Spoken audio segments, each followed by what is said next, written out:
Hello, everyone. So, again, at each and every event that we come to, we gather our minds as one and to give thanks.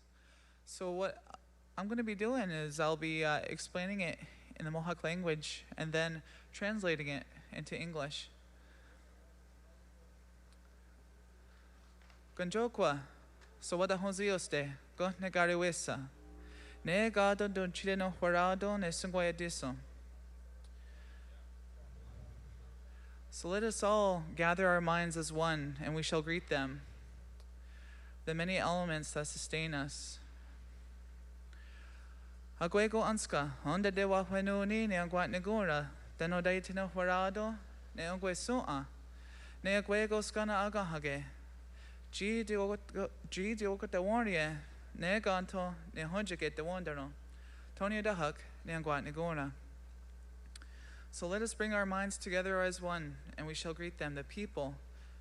For without them, we won't have that happiness, that sense of family, that sense of togetherness. And let us come to an agreement and bring our minds as one. Aguego anska, onde de wahuenuni ne anguat negora, dano daitino horado, negadirio, eto gadi ne dahage ne anguat negora. So let us bring our minds together as one, and we shall greet them, the animals, the deer, that have kept us warm through the winters, that have fed us, and to keep us healthy, well, and full. Aguego anska, onde de wahuenuni ne anguat negora, dano daitino horado, ne yonkisata asataneka garakwa, eto gadi ne dahage ne anguat negora. Let us bring our minds together as one, and we shall greet them. Our mother, the earth. She provides the many wonders of life, the plants, the air we breathe, the trees, and we acknowledge her for her many bounties. Let us bring our minds together as one and greet her and give thanks. So, Dan et to. We normally finish with Dan et to. Let us come to an agreement. Let it be agreed. So the Ahonda Garodekwa is a way of giving that thanks. A thanks to the natural world, the spiritual world, and that we are all interconnected, and that we are all of one mind.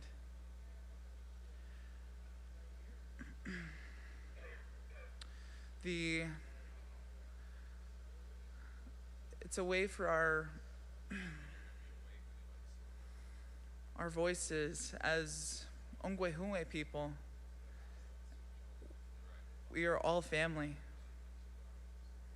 And that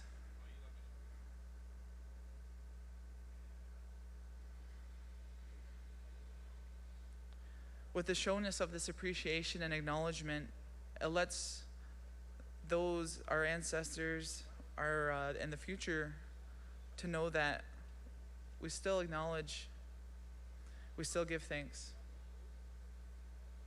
Daneto, thank you.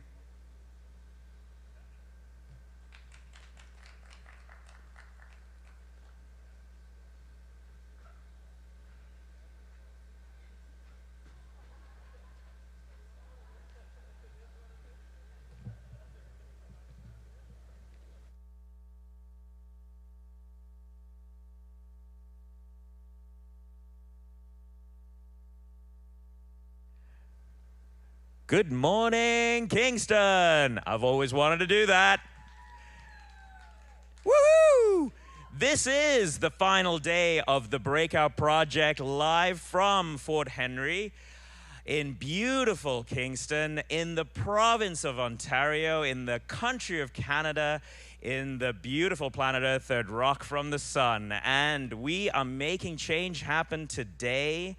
And we're going to keep doing it for the next 365 days and onwards and onwards and onwards, because this does not end here today. So if you're online and you're joining in because you just suddenly heard the welcome to day number 3 by our wonderful team, Map Canada, well, I have to tell you what we're doing. So, we have 7 teams, and they're working on big projects, big ideas, things that will change our communities, and we need your help. And that's what the Breakout Project is about. We are giving them the 4 ingredients of success just over 2 days. You know what? They didn't even know exactly how these 2 days were going to go, to be honest. Neither did we. And the 4 ingredients that we wanted to make sure that they got were, well, talent. But they have talent. They are the talent. They're the ones thinking of these incredible ideas of how to execute them, to make that change happen. Now, that change may be different from what they started with on Wednesday night, and we're into Friday, and you're going to hear about what they have learned and how they have actually managed to do it. We also wanted to give them money, because guess what? You can't do anything in this world, unfortunately, without some sort of capital resources. But usually, money is there to either get more talent, more connections, and more awareness. And that is really what the Breakout Project is about. It's about connections and awareness. Because when we drive awareness to these projects, then you're going to get more success in the products that they are building, which is basically making change happen. And that's a lot of what we're doing today, connections and awareness. So today, if you're watching online, we're going to have a great, great day for you from this main stage, which is our inspiration stage. But if you are watching online and you are joining just now, I am just a talking head. I am just one of the MCs. Our fantastic talent is actually the host who will come on today. And today we have Tom Clark to be our host. And he, over 40 years, has interviewed every prime minister in Canada since Lester B. Pearson, has seen many theaters of war. And we're going to chat about all that in a little while. But we have to talk about the teams. We have to talk about what the teams have been doing in the last 2 days, and this is the day that we take it all the way. All right. So, one of the things that we've realized about this incredible project is more than money, you are donating your time. You are actually valuing your time over the next year for what the teams need far more than a few dollars. In fact, can you believe it? If I were to say that we had $5 million raised, you'd go, oh, whoa, that's amazing. But you know, that's actually what we've done. We've raised $5 million, basically, in talent. 85,661 hours. That is from approximately 25 to 30 minutes ago, and that is rising as we speak. They are donating these hours full-time, not full-time, but they're donating these hours to work on these projects over the next 12 months. Do you know what that equates to? That is 45 people working on the projects full-time for 12 months. Imagine what that means if you had to go raise the money to find those people. And they're going to be working on all sorts of different things. We're going to get some information over the next 5 or 6 hours about what kind of things people have donated their time to. Because this is incredible. This is absolutely incredible. For example, 1 million teachers. They have 34,000 hours donated. Their furthest volunteers coming from a small continent by the name of Australia. So, hey, Australia, if you're listening, well, actually, I believe you're sleeping by now. I think it's midnight for you, but you can see this on YouTube next morning. This morning, they're going to be talking to the Dean of Faculty of Education at our own Queen's University, our world-famous university that's here in Kingston. And they have the support of business coach, 7-figure mindset, Jane Blumenthal.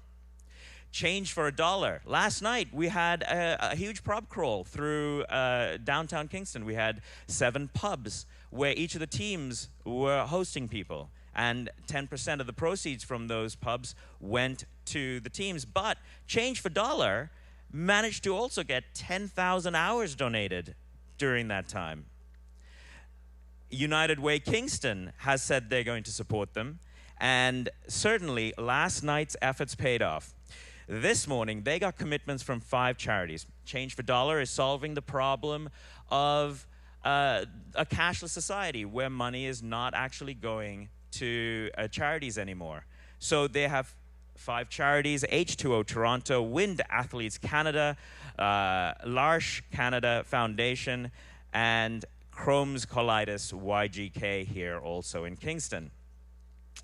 And today, anyone in the world can help us reach out to more charities, they say. Please come to the fort and connect with them virtually. And that's true about all the teams. In fact, below me, if you're online, these are the teams. Please click on those teams and make sure that you check those teams out. Another team with an update from last night is Focus Forward for Indigenous Use. And now how about this? So if you're looking in from other parts of the world, you wouldn't know our retail stores, but we have a big store, and we have Canada in the title of that store, and it's called Canadian Tire. And Canadian Tire wants to help drive down the cost of that program. Now, there's probably more to be said about this, but as you know, big companies, we'll let them work it out. And then today, they're also hosting a silent auction for handmade Focus Forward for Indigenous Use cutting board. Every $10 in donations gets you a ticket in the drawer. Now, that's an innovative way of raising more cash. So let's support them. Go online, find Focus Forward, and do what you can there. And then we have Map Canada. Their pub night was fantastic at Jack Astor's, which is one of the biggest pubs here in town. And today, I am proud to say, and by the way, it was Map Canada again, if you were listening from the very beginning, who made the welcome ceremony today to everyone here. And today, they are launching their website, and people will be able to submit their own Indigenous stories right on the website. Map Canada is, and I should introduce what Focus Forward does, I will do that again. Map Canada is taking stories, positive stories from across Canada, and have 10,000 stories of positive stories to share about Indigenous life, culture, art, people, places. All right, so we will have many more updates to come forth, and we will have lots of things happening over the run of the day. So I do want to go, especially for our audience out there, that there is a lot happening today on this stage. But first of all, I would like to introduce you to our Minister of Provincial Parliament, Sophie Kiwala.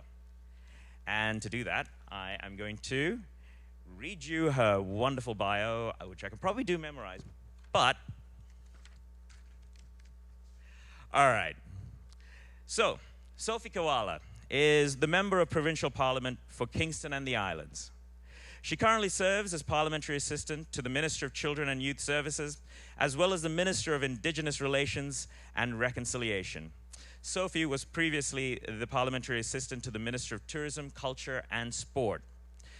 Born and raised in Redendale, Kingston, she returned to live in the same area upon her late mother's cancer diagnosis in 1998. And we've been happy to have her ever since. She has raised 3 daughters, Jennifer, Linnea, and Ellen, and has a grandson, George. Sophie has an excellent reputation in public and stakeholder relations. Prior to election in 2014, she served the community as the Honorable Peter Milliken's office manager and later as chief of staff to his successor. Her fierce sense of justice, her integrity, warmth, sincerity, and determination make her a passionate advocate for Kingston and the islands at Queen's Park. And before I have her on stage, I have to say that she's traveled widely in Turkey and France, made friends all around the world, and supported many, many wonderful rights here in Canada. Sophie? Hey, everybody. Thank you. Thank you, everyone, for being here today. It's absolutely fantastic to be with everyone. But before I begin, I want to acknowledge that we are on the traditional lands of the Haudenosaunee, the Anishinaabe, and the Mohawks of the Bay of Quinte. And I would like to pay respect to the land that we have shared with them for countless generations.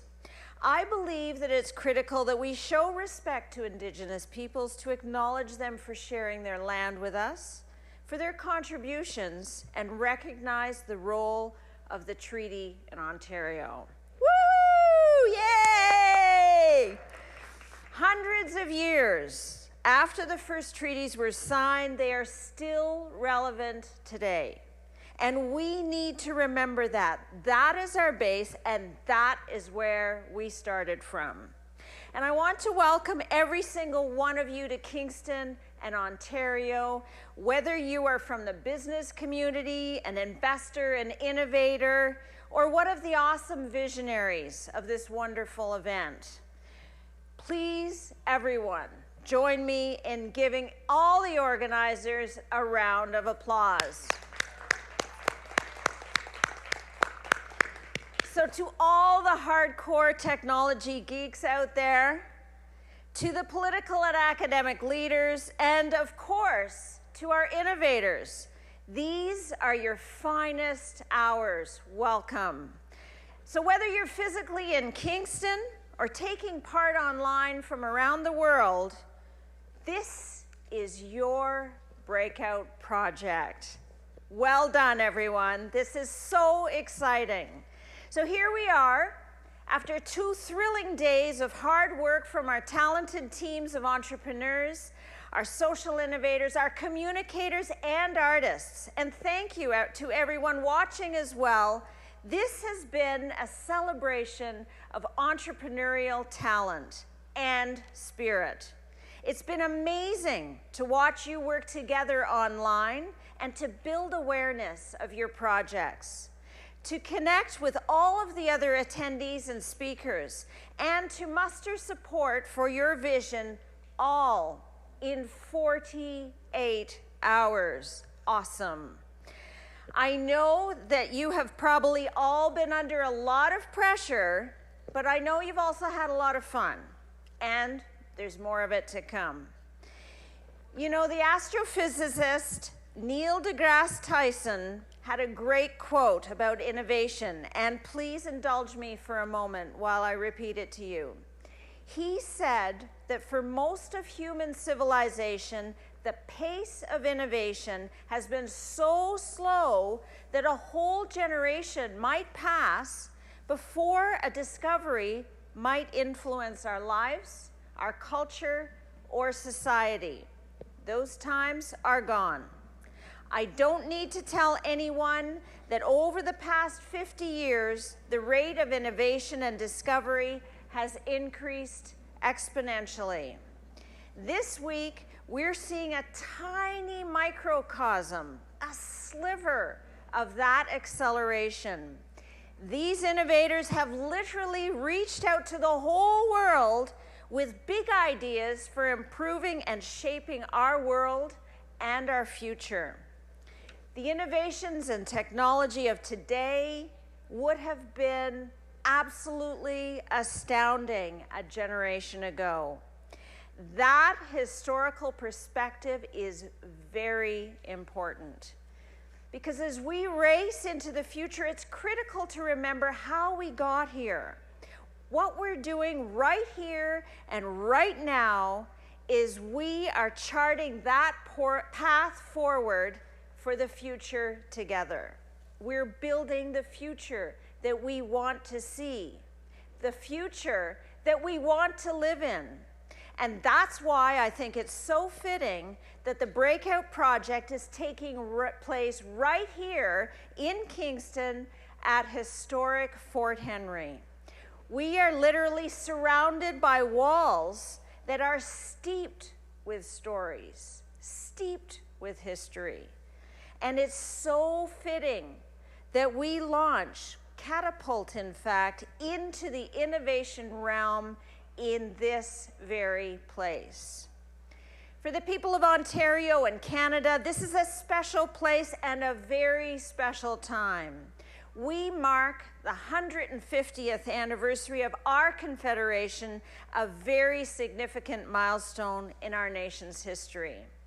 This fort played a strategic role in our nation's history, and Kingston's central role as the first capital of the United Canadas.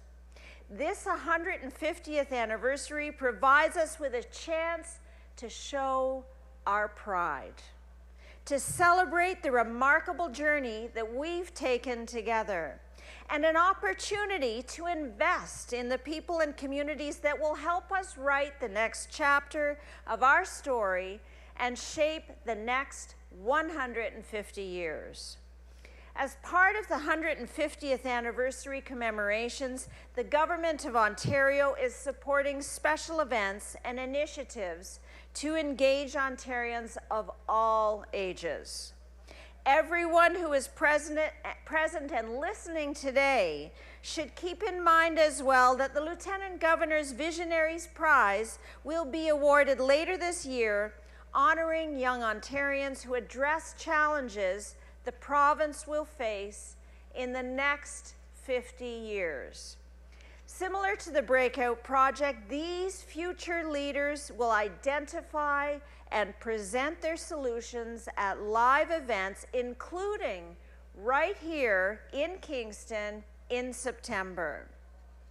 What you are engaged in this 48 hours is a phenomenal example of how we will create strong economic, cultural, and social legacies through our Ontario 150th initiatives.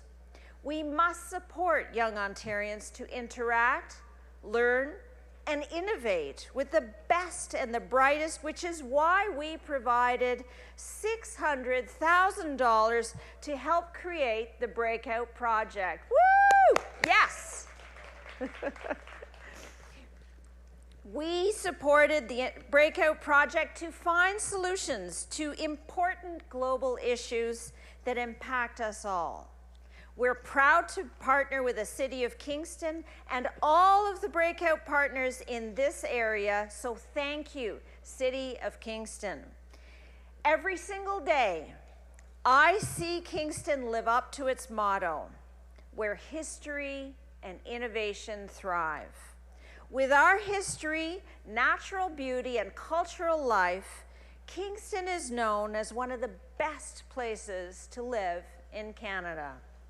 Last month, the Financial Times recognized Kingston as #1 on a, woo! on a list of small North American cities of the future for foreign direct investment. Kingston has worked very hard to successfully attract foreign investors, including major investors from China and Portugal. Companies from all around the world, in fact, are bringing their businesses to Kingston because we know how to welcome the future. It's a place known for fostering talent, skills, and creativity. It's a city with a vision for growth and innovation and a goal of being Canada's most sustainable city. But outside of the work that is done by any level of government, I always believe that it's the human infrastructure that makes it work. It's the work of people in our community that have transformed Kingston area into one of our province's technological hubs, creating new jobs and strengthening our economy. Technology and globalization are rapidly reshaping the global economy, and this is how Ontario will compete in the future. We will not compete in a race to the bottom with low-paying jobs, making the cheapest possible widgets and selling them on the international market. Plus, who wants to anyway? We are building the future that we want to live in tomorrow by building the technology, the infrastructure, and the kind of society that we want for today and for tomorrow. We need to strive to build the kind of society that looks after the most vulnerable, that nourishes Mother Earth, that acknowledges and combats climate change, and most importantly, that gives people hope. Our business growth initiative has committed $400 million over the next 5 years to make sure Ontario's highly skilled workforce can compete through innovation. Remember that figure. It's a lot of money. $400 million over the next 5 years. Remember and apply for it. Be on the edge of your industries. Be part of making Ontario the greatest possible place that it can be. Plain and simply, innovation is part of our government's ambitious and proactive agenda for success. I truly believe, and I see evidence every single day in this role, that we are a government who is making a genuine, positive difference in people's lives. That's why innovation is so important. Innovation delivers the future. And that's why we're pleased to be part of the Breakout project. Before my conclusion, I want to leave you with a personal story, and one that relates back to that human infrastructure, or what I like to call the power within. A whole bunch of years ago, way too many more than I'd like to remember, when I was 24 years old, after being a single mother for years, I had an opportunity to buy my own business. It was a 35-year-old flower shop in Toronto that didn't have a stellar reputation, but it was okay. However impulsive I might have been in those years, I thought very carefully about the decision to buy this business or not. I consulted far and wide. I asked everyone that I knew what they thought about the idea. I deliberated on every last detail, what there was, what I should be considering about buying this business. What if the neighborhood where the business was located was not sufficient to carry it in accordance to the vision that I had? What if I borrowed the money to purchase the business and it went under? What would it do to my family, to my daughter's life and her future? In the many conversations that I had at the time, one of the people whose opinion I sought was that of my brother-in-law-to-be. He and his wife had 2 very young children who had successfully extricated themselves from 15 years in Scientology. Now, before I go on, you're probably thinking, why would you consult with somebody who spent 15 years in Scientology? Think about it for a moment. They were older hippies, they had 2 small children, and no work history for 15 years. So what Gary did was he identified a problem, and he realized that homes would be converting to natural gas heating from oil at a fast and furious pace, and they would need to convert their furnaces and chimneys to accommodate it. So what are you going to do?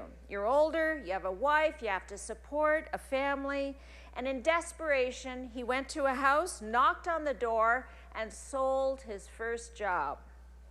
When he left that house, he thought, okay, I don't know what to do now. How do I do chimney liners? How do I find out about that? He left the house, he went to the library, and he learned how to do it.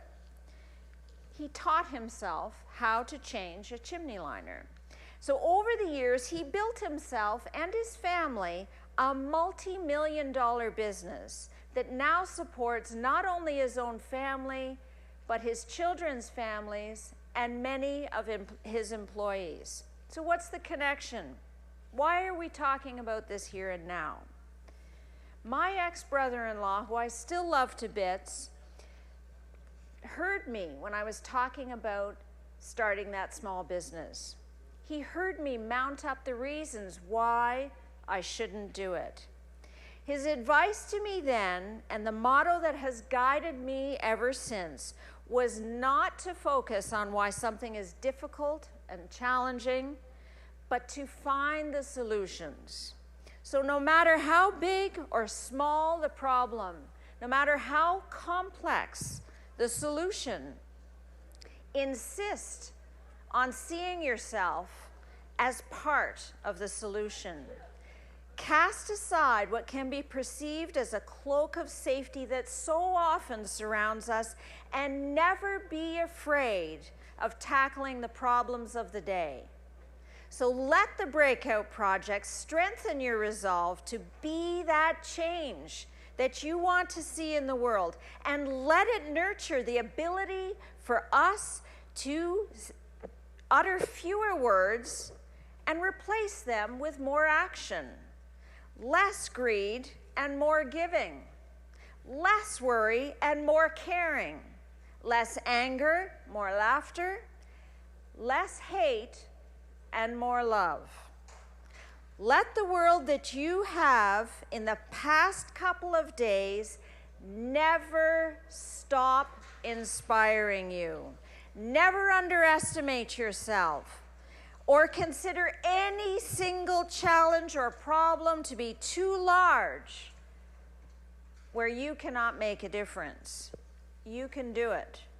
So in conclusion, my friends, and on behalf of the Ontario government and the Minister of Tourism, Culture and Sport, Eleanor McMahon, I want to thank the participants, the speakers, the panelists, the musicians, every single one of the people who are here in attendance today, and every single one of you who are out there online, whether or not you are in Saudi Arabia, UK, Bangladesh, Netherlands, Tanzania, Norway, Uganda, Pakistan, Senegal, no matter where you are, we know you're out there.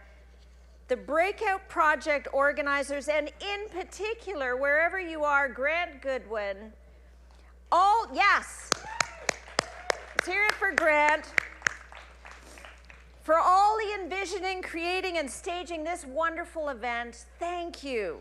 And of course, to our teams taking in part in this inaugural event, let me repeat, inaugural Breakout Project. This is just the beginning. Yes, thank you so much. Thank you, everyone. Have a wonderful Breakout Project. Merci beaucoup, miigwech.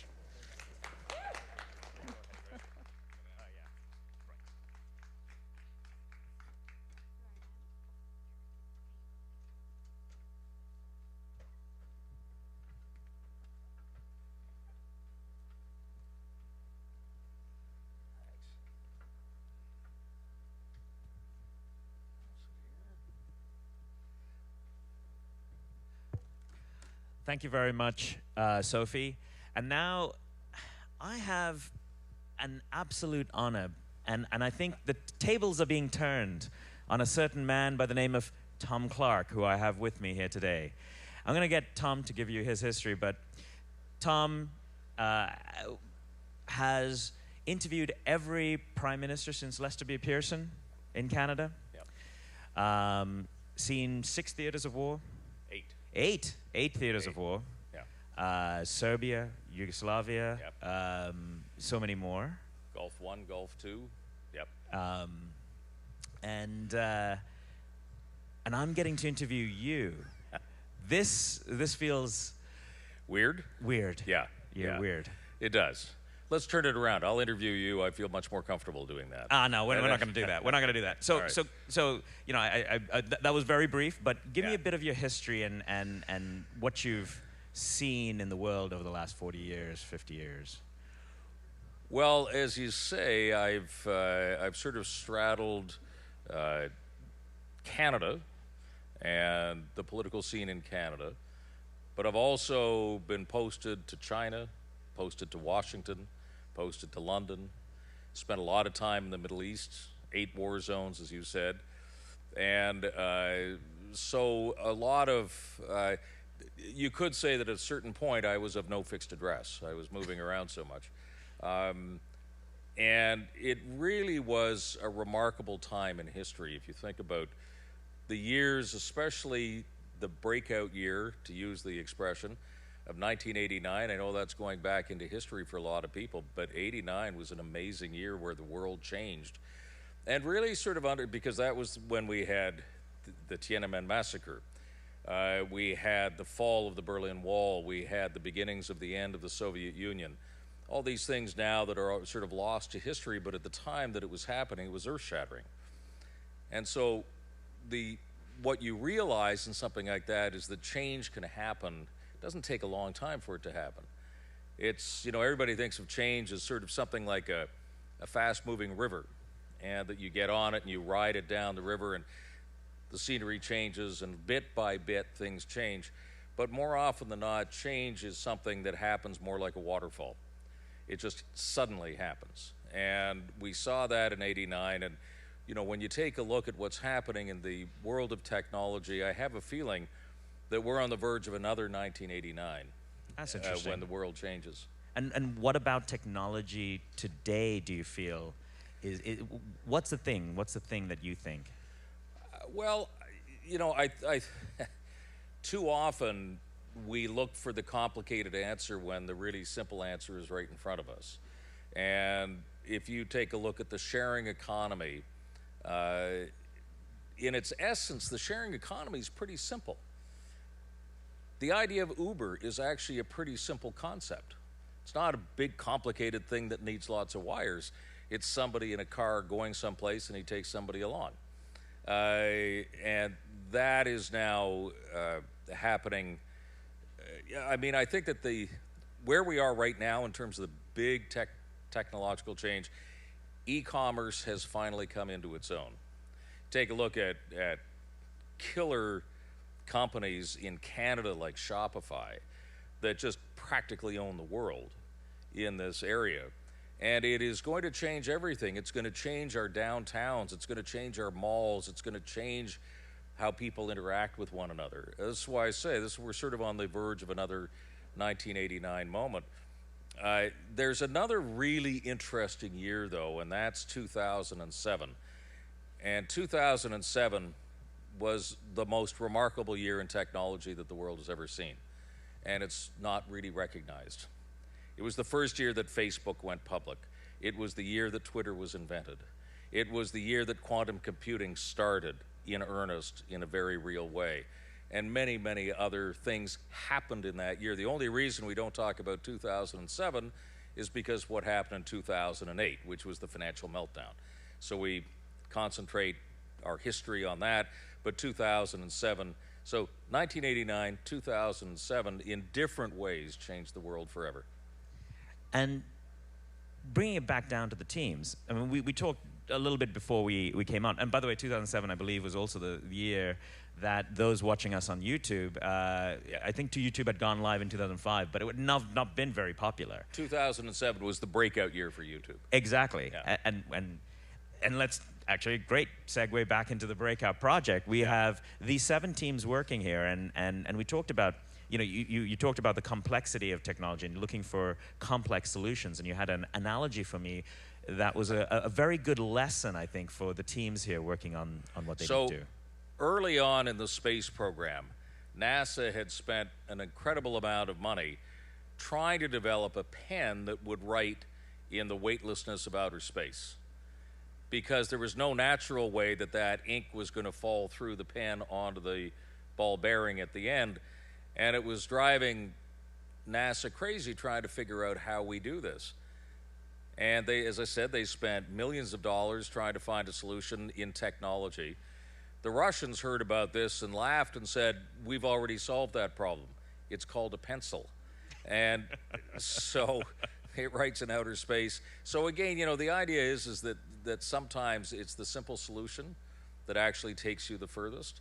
And when you take a look at what some of the teams here are doing, it's not complicated stuff. It's an idea. And it's, in their essence, a very simple idea.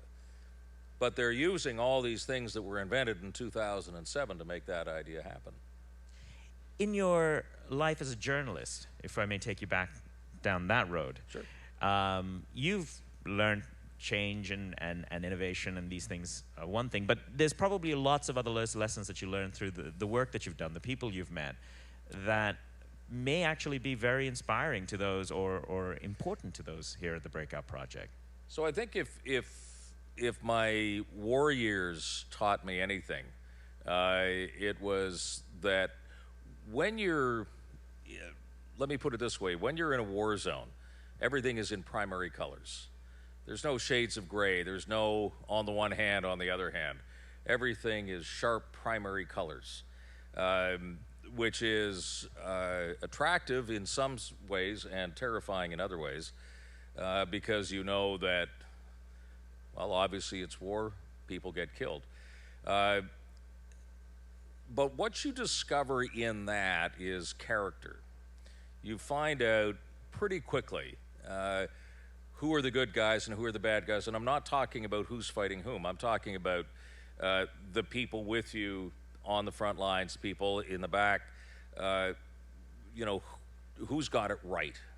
And so I always sort of looked at that and thought, maybe that's the one thing that we have forgotten or overlooked. And in our quest for money and more money, financial capital, seeking it and celebrating it.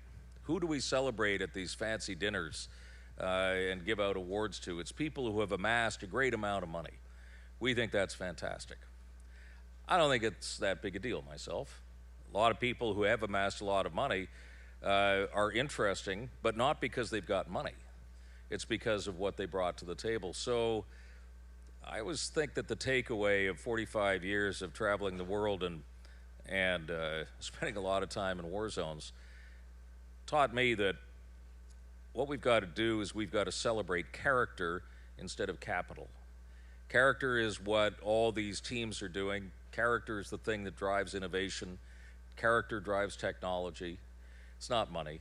And I remember I was down at the Google campus not too long ago, and I spent an afternoon with the chief financial officer of Google, a Canadian at the time, actually, Patrick Piché.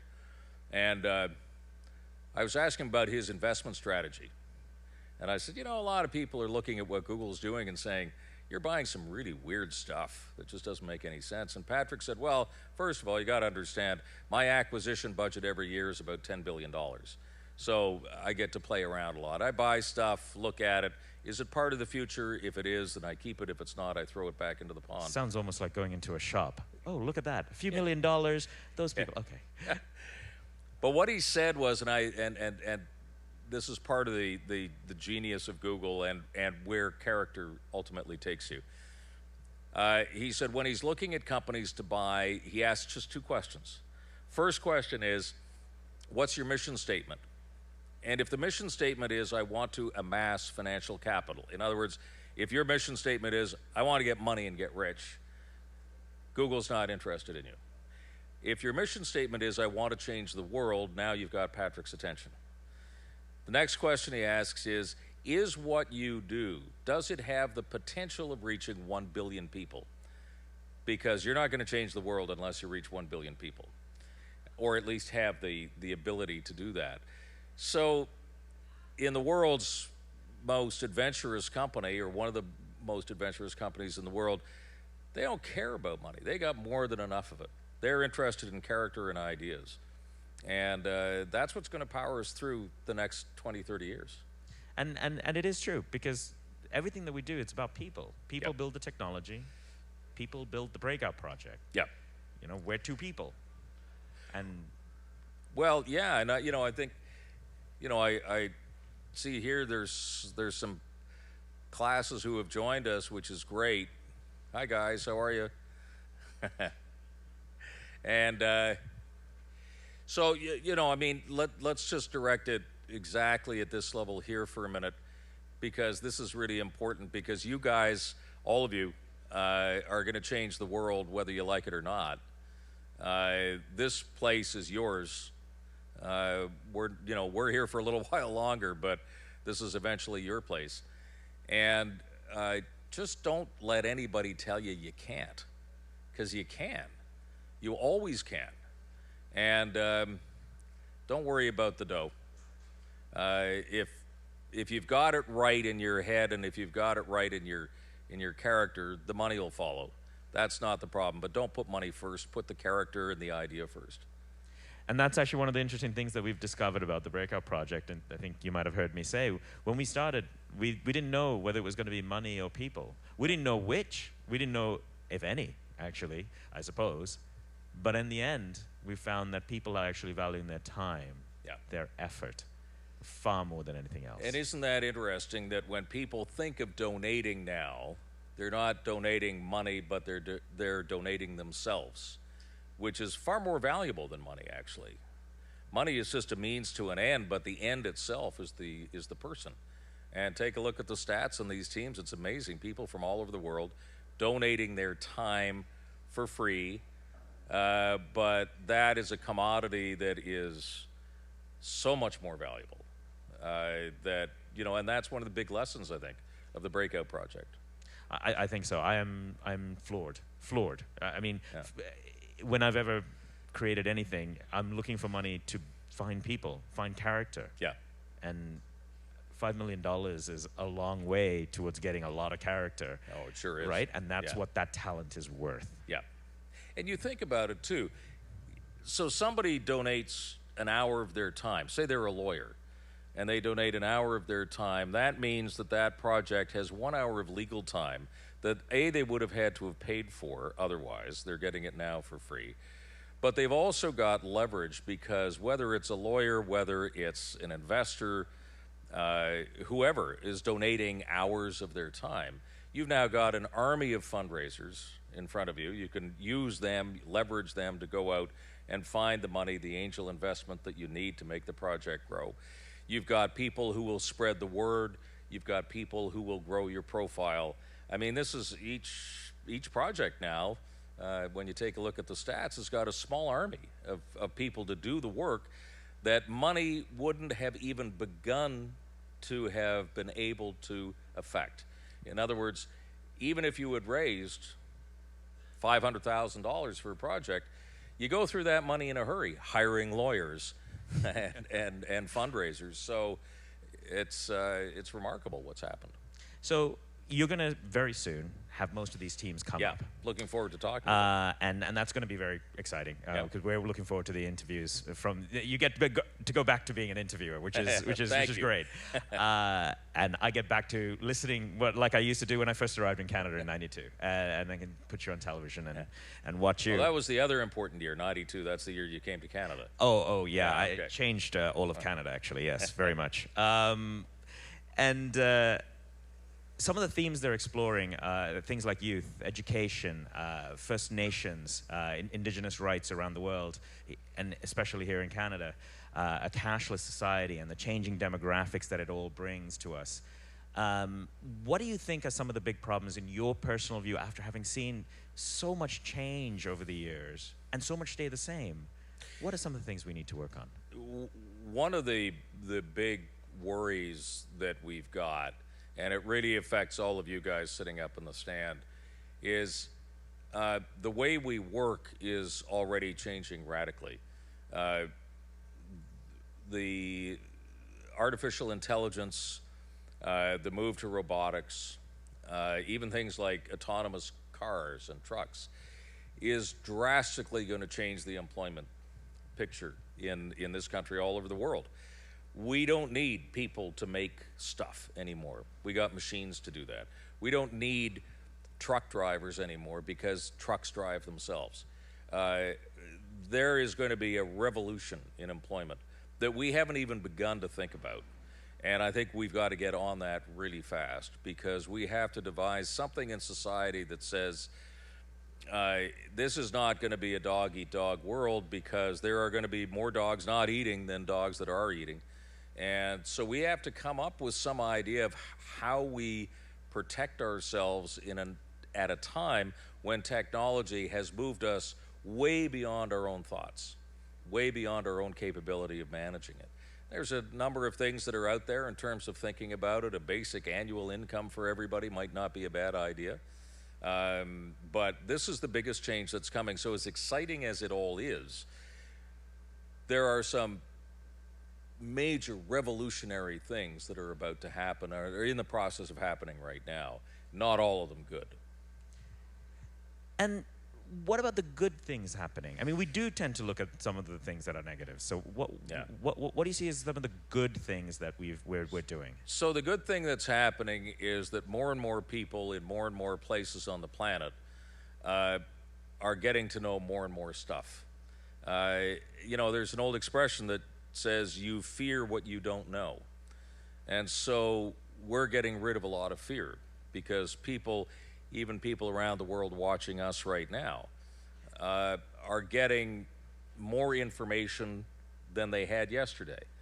And through all these projects, in fact, a lot of these projects are all aimed, especially educational projects, are aimed at increasing literacy around the world, and literacy of all types. Financial literacy, real literacy, reading, and so on. So this is the really positive stuff. When you chase away ignorance, then life just gets better. The more people know, the better things are. That's true. When I first moved to Newfoundland, nobody knew anything about what the hell I was. But, you know, I discovered it was all about ignorance, and when I started learning, it changed my life amazingly, and I hopefully changed other people. So I'm sure you've seen that in going into war zones, into places.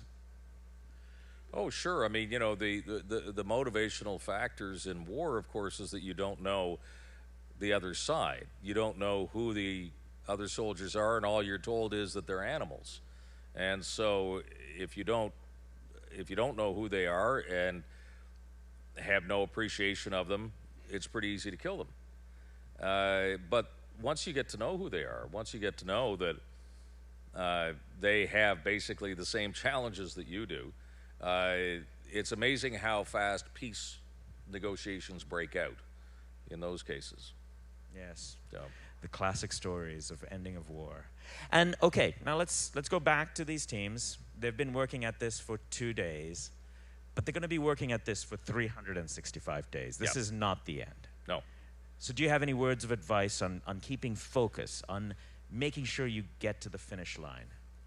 Yeah, have a mission statement that's clear. Have a mission statement that you put up on the wall and that you look at every day. And that's always your touchstone. That's what you always come back to. And if you believe in the mission statement when you write it, you're going to believe it a year from now. You're going to believe it 2 years from now. The mission doesn't change. The tactics change. The way you do stuff changes, but the mission remains the same. I'm so proud, so honored to have been able to interview you, because I do remember you. Well, I've seen you all over the years, but I remember you when I first came to Canada. It was, you know, Tiananmen Square had happened. The apartheid was ending, something I never thought I would see. Berlin Wall had gone down, and I got to watch you on television. You were, I think at the time, you were reporting from Yugoslavia, if I remember correctly. Yes, that's right. I was in Yugoslavia. And you'd be on CTV on the you know, the tube, not the beautiful flat screen, but the tube on my university the television. Things you see in museums now, Yeah, exactly. And if someone had told me, you know, years later, you're going to be sitting in Kingston, we're going to be changing the world together, and you are going to be one of our hosts that I get to interview, I would have said there's no way that would ever happen. So I am very proud and honored to have been able to do this with you. It's great fun. Well, it's great to be here at this project. This is exciting stuff. Absolutely, and this is world-changing. It's changed me over this last 2 days, meeting the teams and doing stuff, and I imagine it's going to change you as well. Absolutely, I hope it does. So I'm going to switch seats with you. Okay, good enough. All right, and we're probably ready to go with our first team. First team. And I'll let you get ready with your pages. But just before Tom gets on, again, for those online and those joining us, underneath where we're sitting is all the teams. For those sitting here, above you are all the teams behind you. Do think about what you can do to donate your time. And as we've talked about, time is incredible. If you do have cash, make a cash donation. How about this? How about this? Donate 10 hours and $10. That's pretty good. It's not a huge cash donation, but your time is very valuable. Now, Tom, I am very happy to switch seats with you, and I'm going to go back to being your audience member. Thanks. Pleasure. Okay, thank you. Well, why don't we get down to what's really important now, and that's, of course, the teams who are participating here. And it's time for an update, and it's time for a look at what's going on. You'll excuse me for bringing out my glasses, but this is what happens after a few years. You need these things. So let's start in a certain order here.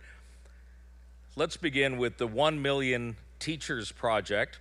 And Hakeem Subair. Is Hakeem here? There we go. Hey, how are you? How are you? Good, good. Nice meeting you. Grab a seat. Yeah. Hi, guys. Come on And in. this is Betty Ann. And Hi, Emma. how are you? Let me take a selfie. Okay. Hi, nice to meet you. Sit down, guys. So, yeah, I'll get together there. That's good. So listen, before we talk about what the project is, bring me up to date on where you are right now. Where did you start, and where are we as of this hour? We're in the lead. In the lead. There we go.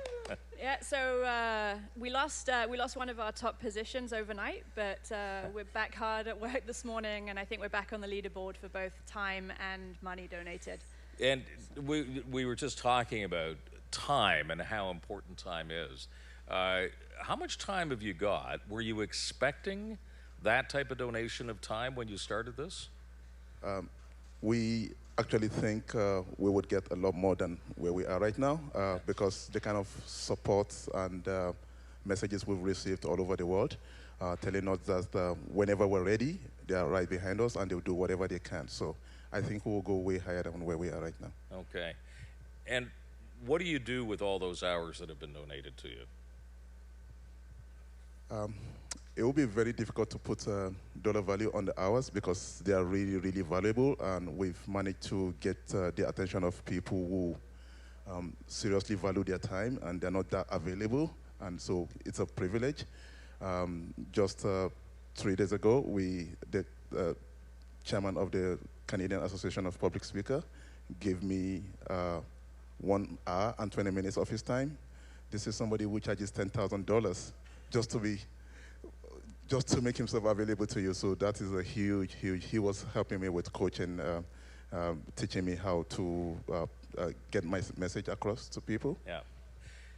So what you want to do is develop an online subscription platform for teaching. But take me a little bit further down the explanation of what the goal is on this project. Yeah, so our goal is to help develop competent teachers within developing countries. And part of the problem is that teachers aren't respected in these countries. And so we're trying to not only give them the skills to be good teachers, but help empower them, help motivate them, build an incentive program into it, and then an evaluation component. So if you think of sort of their clients or their customers being the schools, the teachers, the parents, having them involved in evaluation, building the incentives up, and really sort of motivating these teachers and giving them the skills in order to succeed. How do you make a subscription-based online project or program affordable for teachers in very poor countries? So we have like a breakdown in terms of it is you pay what you are able to pay. So starting anywhere from $1 to a maximum of $5. Our focus right now is on the very, very poor communities. So we hope to get support from development partners to match the fund that we're providing, the opportunity we're providing for these people. And that is our objective because we think that if we make it that affordable, it will be easy to meet our goal of training 1 million teachers. Our objective is really to go way beyond 1 million teachers because there is a gap, a looming crisis in that industry of about 69 million. So the 1 million teachers is just a way of getting us going and then pushing it forward. And if I may, I would like to add to that as we all know, education is such a critical part of, I know I grew up poor my father couldn't read or write, and I went to university and I got a graduate degree. So we have so many privileges in Canada and in North America as a result of our ability and our privilege to be able to get further education. So the fact that we have schools in developing countries and kids that aren't getting an opportunity to be able to shine and experience the magic of education and what an education can do for them. And that's why we're so committed to this project. Just a final question, then I'll let you guys get back to getting back to number one. But have you had or heard in the last 24, 48 hours from teachers who are hearing about this project for the first time? Tell me something about that. Absolutely, and we've reached out to teachers' organizations, and we've had teachers here with their students, and they've brought welcome, and they bring their students up to see us and talk to us, and the students are enthusiastic supporters, and we're saying to them, go find one person who can donate $12 because that will provide training for a year for one teacher, which will educate 40 kids, and so that's how we can make change happen. So we're reaching out to teachers and people who think education is really important, and we welcome them all. We're so excited. I wanted to add to what Betty Ann said. We have over 15,000 likes on Facebook alone, and it is from teachers who are, oh my God, this is an opportunity. I want to be, how can I help? When are you coming to Tanzania? When are you coming to Senegal? When are you coming to Nigeria? When are you coming to Sierra Leone? So it's really, really, I mean, even hearing from people who have tried to do something in that space and then didn't gain any traction, like, oh, now there's a bigger platform. We can come and join forces with you guys to make it happen. And that's the most exciting part, to have all these people we don't know from anywhere just reaching out every day to want to be a part of it. Well, congratulations. I shouldn't say congratulations yet because you've still got a ways to go. But thanks for dropping by, and good luck. Thank you, Tom. Okay. Can we do a selfie? Sure. I'm not There we go. I don't know how to do it necessarily, but we have to get, we're going to get around you. We're going to, when we, All right. all of us. We'll be 1 minute. Whatever. However we can do this. All right. Who's going to do the finger? Oh, hang on. Where are we? Okay. There we go. Have we got everybody? Okay. 1, 2, 3. There we go. Thanks, you guys. Okay. Thanks very much. Yes, thank you. Welcome, students. Okay, let's bring out team number 2, and let me introduce you to Rhea Klaus, the project manager, and this is Change for $1. Come on in. Hi, guys. You got everybody here. That's fantastic. Sit down. I don't know. Oh, it is on now. Yeah, we brought the whole team out because everyone here has seen a lot of me over the last 2 days. Okay, here's what let's reverse from what we talked about with the first team. Let us know what it is that you're trying to do, and then we're going to find out how far you've gotten in your goals. So start off by telling me what's your mission? What are you trying to do? Our mission is to replace the lost charitable donations that aren't being given, and the simple reason is because people just don't have cash on them. And so we are building a platform that will take your purchases when you pay debit, credit, online, things like that, round them up to the nearest dollar, and then give that change to the charity of your choice. That sounds like a pretty cool idea. Kind of simple, but that's what we were talking about before. Sometimes the best solution is not the complicated one, it's the simple one that you see through. So the idea then, let's just explore this a little bit, so that the idea would be that every time you went in and used your credit card to buy something in the store, groceries or whatever, and it was $19.56, you'd round that up to 60 cents. We would round right up to the next dollar. To the next dollar, okay. So, and if you had, I mean, let's just do the math on this for a minute. Everybody's got a shop, everybody goes to grocery stores, everybody spends a fair amount of money in grocery stores. So if you got, say, 50 cents on the roundup from everybody who went shopping. I mean, you're talking suddenly, not just millions, but tens of millions of dollars. Absolutely. We actually figured that if there's 15 million donors in Canada currently, so that's people who are donating to charities. And then we looked, we make an average on 50 purchases on your debit card each month. And when you do the math, that's $4.5 billion a year in change. And what's really great about our project is that it's not just about this one person giving or this one time. It's about everyone doing it together and these little bits that really add up. Give me some idea, because you've obviously looked into this. Where does Canada rank in terms of our generosity? Because a project like this isn't going to work unless Canadians say, well, you know, I don't want to give money to charity. I want to keep it in my pocket. We're actually in the top 10 for most generous nations globally.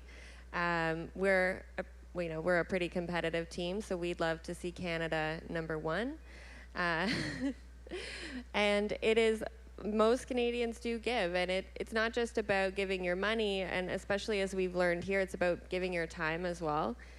We've had a really generous outpouring of people donating their time to us. Okay, I want to ask now. Here's the big reveal. Where are you right now in terms of money and time? In terms of money, I believe we're just past 2,000.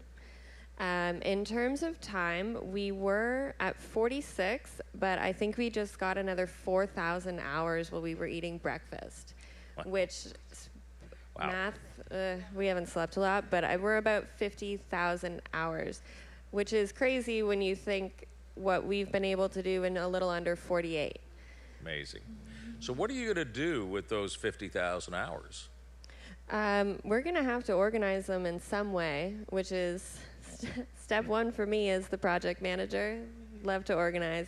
But what we really want to do is use them to build this out, to do the outreach to charities, to let them know we want to do this, to get them on board. Development hours, we've had a lot of developers, web developers, app developers donate their time to us to actually build this out. And you obviously, at some point, for this to work, are going to need the cooperation of the banks and the credit card companies and that sort of thing.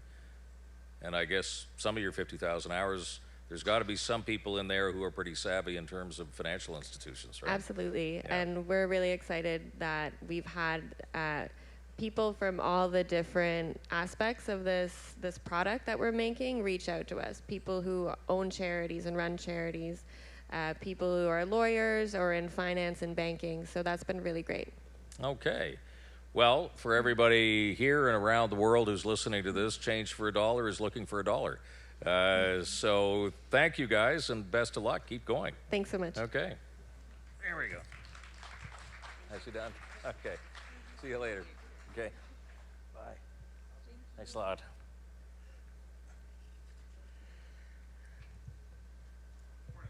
Morning. How's Hi. it going? Yeah. Here we go. We've just jumped right into the next one. East End. East End, yes. Okay. The goal is to open the door to STEM education, or I'm just reading it here, for 300,000 girls. 300,000 students in total. In 365 days. Correct. So 1,000 students per day for a year. Wow. How do you do that? We do it, we're going to start with 20 students at a time and building up an organization that can do it 50 times a day. Wow. So if you look in the tent right there, we're working with, I think it's 18 students right now. So that's kind of the program we can do. We can almost literally work anywhere. I think if we're working in a tent at an 19th century fort, I think that kind of indicates that we've got something that's pretty robust. So tell me about the robots, because that's what everybody's looking at. Okay, so the robots are small mobile robots. We actually started working in 2001 as a volunteer activity, the other founders and I. And we had, this was at the Ontario Science Centre, we had worked with about 14,000 students over 12 years, worked with 6 different robots, and the robot we came up with was kind of taking what we had learned was with the best features for students to learn and work with. Now, give a really practical look at when you say work with the robots. How does that merge with the STEM education that you're looking at? So STEM education, we don't, what we're trying to do is show students how the math, the science, the other things that they've been learning all this time fits together in the real world.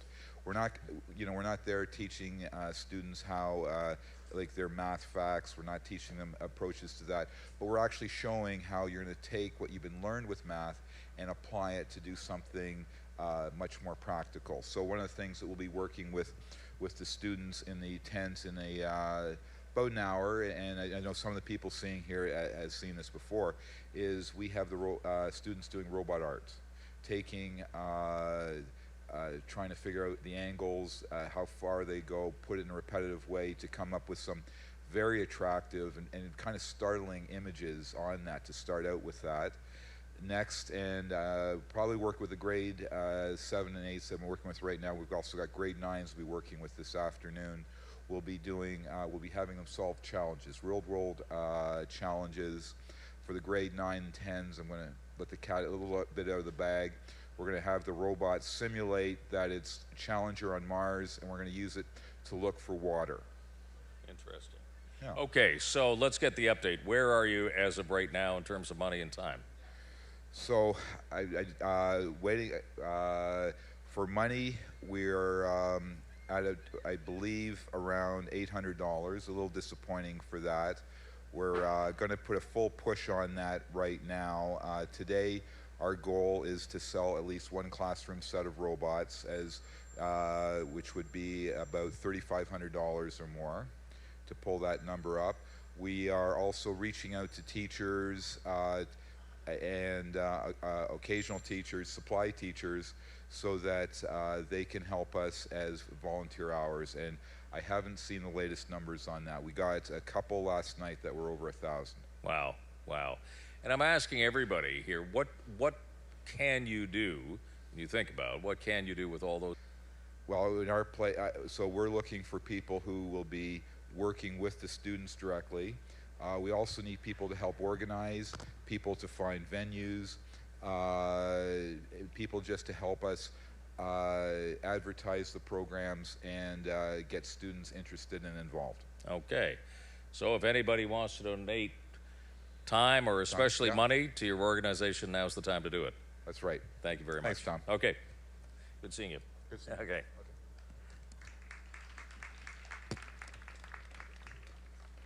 Okay, team number 4. This is Youth Who Care by Future World Leaders. And we've got Carly Coxford, team lead, and some other people.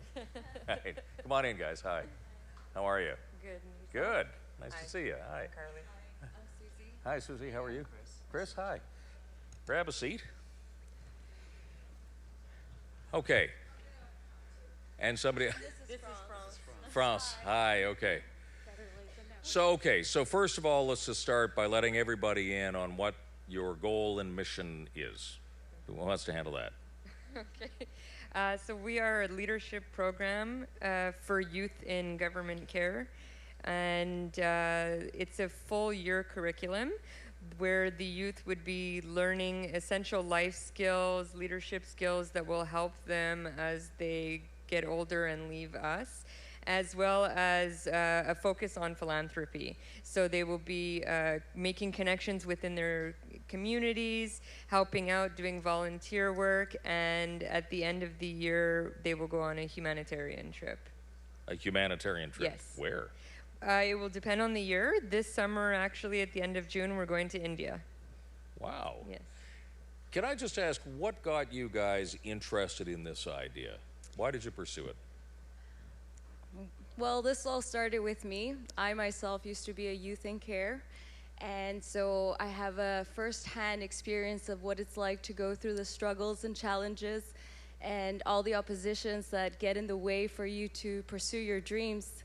So later on, I returned as an educator, and I decided it was important to develop something that will better prepare them for when they age out of care, something that is skill building, but as well that offers them an experience. Life-changing experience. We did so much research and witnessed how humanitarian trips really create so many benefits on regular people. Our kids are regular people too, but these opportunities were never reaching them because of their circumstances, because they were placed in situations that limits their access. So we're taking this away, and we're extending this opportunity and access to them, because they too deserve these kind of opportunities that can be life-changing and better prepare them for when they turn 18 or age out of care. I think in different provinces it could be 19. So we're really developing a program that will help them become thriving citizens, contributing citizens, as opposed to surviving citizens. We were actually looking at a study that shows that every year in Canada, over 20,000 youth age out of care and are most likely to end up in the welfare system, homeless, or in the criminal justice system. We're trying to change this. It'll be better for the economy, for the world, for everybody. So the money that you're raising, at least part of it, and maybe you could explain this to me, obviously would go to financing and funding the humanitarian trip. Why do you call it a humanitarian trip? How many people do you hope will go on this trip to India, and how much is it going to cost? That's a great question. I'm a high school teacher, so this is how we met. I've been taking my students on humanitarian trips for the last 6 years, and I've seen the direct impact that it has on both the communities that we're helping and more specifically on the students that I bring along. So that's how we both, like our groups, got together. Now, in terms of the actual humanitarian trip, so this year, for example, we have 22 students going, 22 teens going with 8 adults. In years past, our group sizes have ranged between as little as 6 to as much as almost 40. So those are the Canadian students that are going down. When I first started with this, with the initiative in my own classroom, the trips were very pricey. Very pricey. So after a couple of years under my belt, I started putting the trips together myself, because once students hear of a price tag of $5,000 for a 2-week stint in Dominican Republic, for example, that automatically cuts off but 90% of my students. Only about 5 to 10% of my students can actually afford that kind of trip. Realizing that and wanting the exposure to more and more teens right across the spectrum, I started putting together trips myself, cutting out a middle person, cutting out the travel organization, making connections with the communities that I wanted to help. And so that's drastically reduced the cost of the trip. So for example, this summer, it's going to cost $1,900 for the kids to go to India. And that includes everything: flight, accommodations, building materials for our project, and people on the ground that assist us with the building project to take us around. And we're gonna tour a little bit too. So it covers everything. And that's made it affordable because we do fundraising as part of the leadership program. We fundraise throughout the year as well to help the students get to the trips. Right. And France, if you want to get in on this, but in terms of your normal fundraising, what do you hope for every year when you go out there and try and get some money? Well, we hope for the best. So this year, we've raised enough money to cover our kids that we're bringing, the 2 that we're bringing from Youth in Care, because we're combining the trip. We're partnering with a high school, and we're taking 2 of our kids with us. And we've raised enough money to cover the cost of the 2 kids, but we're paying as educators because this is a project we believe in. But the money we're raising here, it's really to put together the program, to get our website up, to get the program to expand. And hopefully for the trip, we're going to be doing a lot of the fundraising ourselves, and the educators involved will help with their kids. fundraising the trip. Because we're really at the grassroots level at this point. We managed to make the partnership with Chris at the high school in order to bring this opportunity to our youth in care, because the three of us work in care, like we work in the child welfare system already. So this year we do not have a lot of children coming from care, but this is just the start, and we're hoping through this opportunity to spread all across Canada so that different youth centers will be able to have the same opportunity that we're having and that our children are having, so that large groups will be coming from the different centers every year. Okay, so the big reveal, where are you? Right now, we're still working on... Sorry, old technology. That's terrible. Okay. There, that's out. Go ahead, sorry. Right now we're still just starting, but we've been getting a lot of great knowledge in order to help us improve in terms of our marketing. We've been mostly on social media, running through Facebook and Twitter, whereas we're finally putting together our official website today. Mm-hmm. And okay.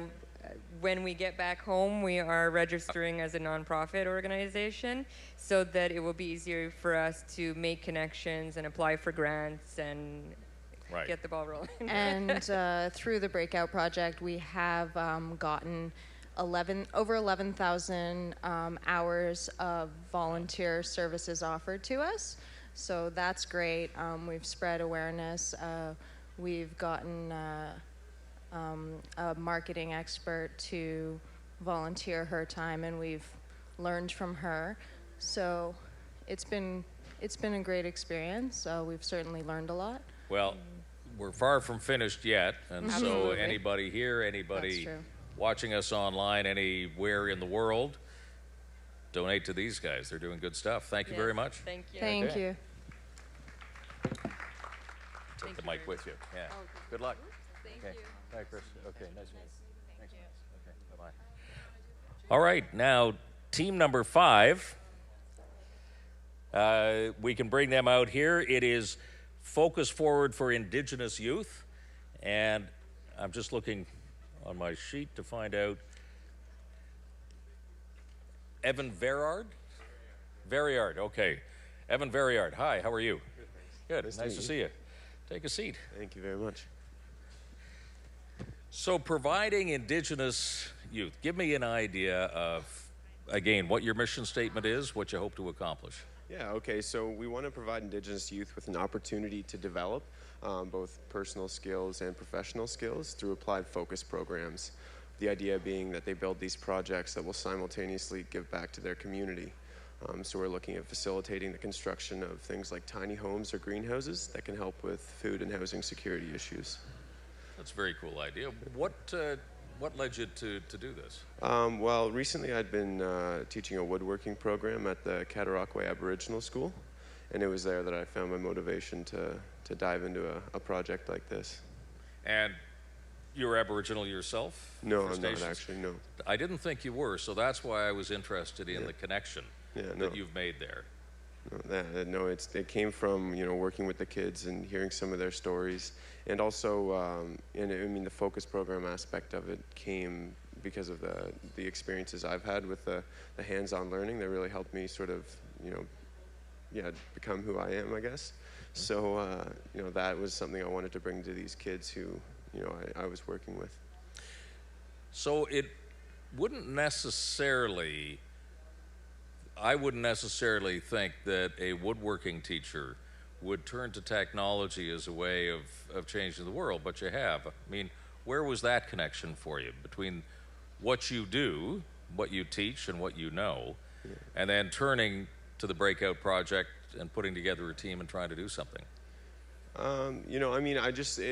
It was an opportunity to do something big, and that's what they were pushing.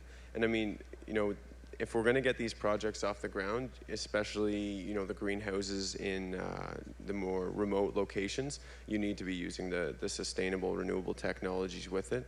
And that would be a great. This Breakout project would provide fantastic opportunities to collaborate with those individuals and to make the connections we need to get those programs off the ground, really. Yeah. And I know because I've been up in very remote parts of this country in the far north, and one of the biggest problems that remote areas have is their food supply.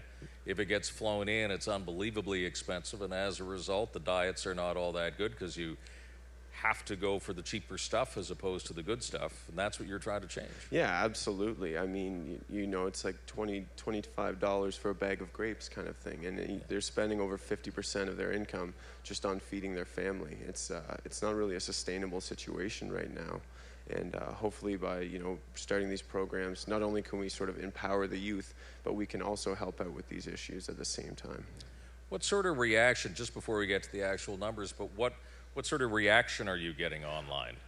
Oh, I mean, from everyone I've talked to, no one thinks it's a bad concept. It's just going to be whether or not we can really get the programs off the ground and implemented. They're not, you know, it's not something that can slowly develop. There's sort of a high price tag on the programs themselves. So to really get them started is going to be the biggest hurdle. Mm-hmm. And that's both, you know, receiving the funding, but also making the connections, because it's really important that if you want these programs to take hold, you have to have maximum community involvement, because they're going to be the ones who buy into it. They need to take ownership of it, and we want them to make it their own and make sure it gets used to maximize its benefit.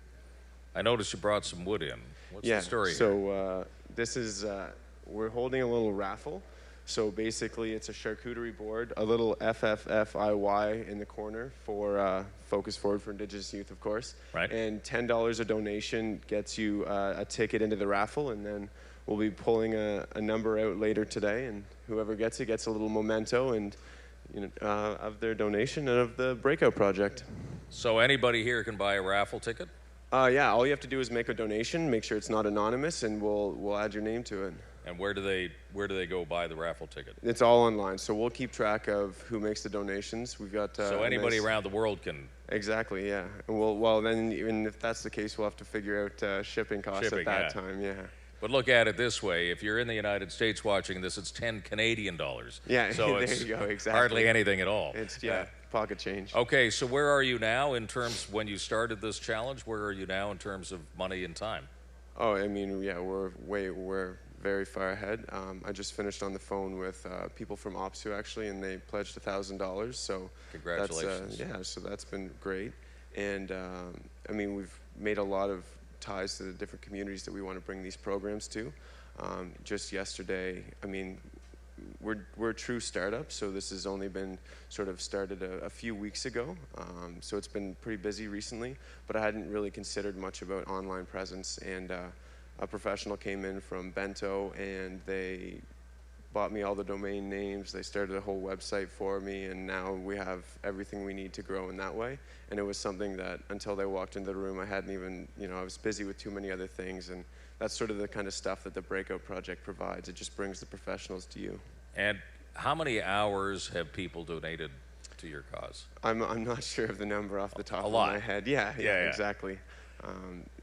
It's been great, honestly. The support has been fantastic, and just hearing from different people, you know, that they like the idea, it's positive. It really is. It's motivating in itself. Okay. Well, congratulations. There's still some hours left to absolutely churn the numbers and sell some more raffle tickets. That's the idea. All Great. Right. Thank you so much. Thanks very much. Okay. Well done.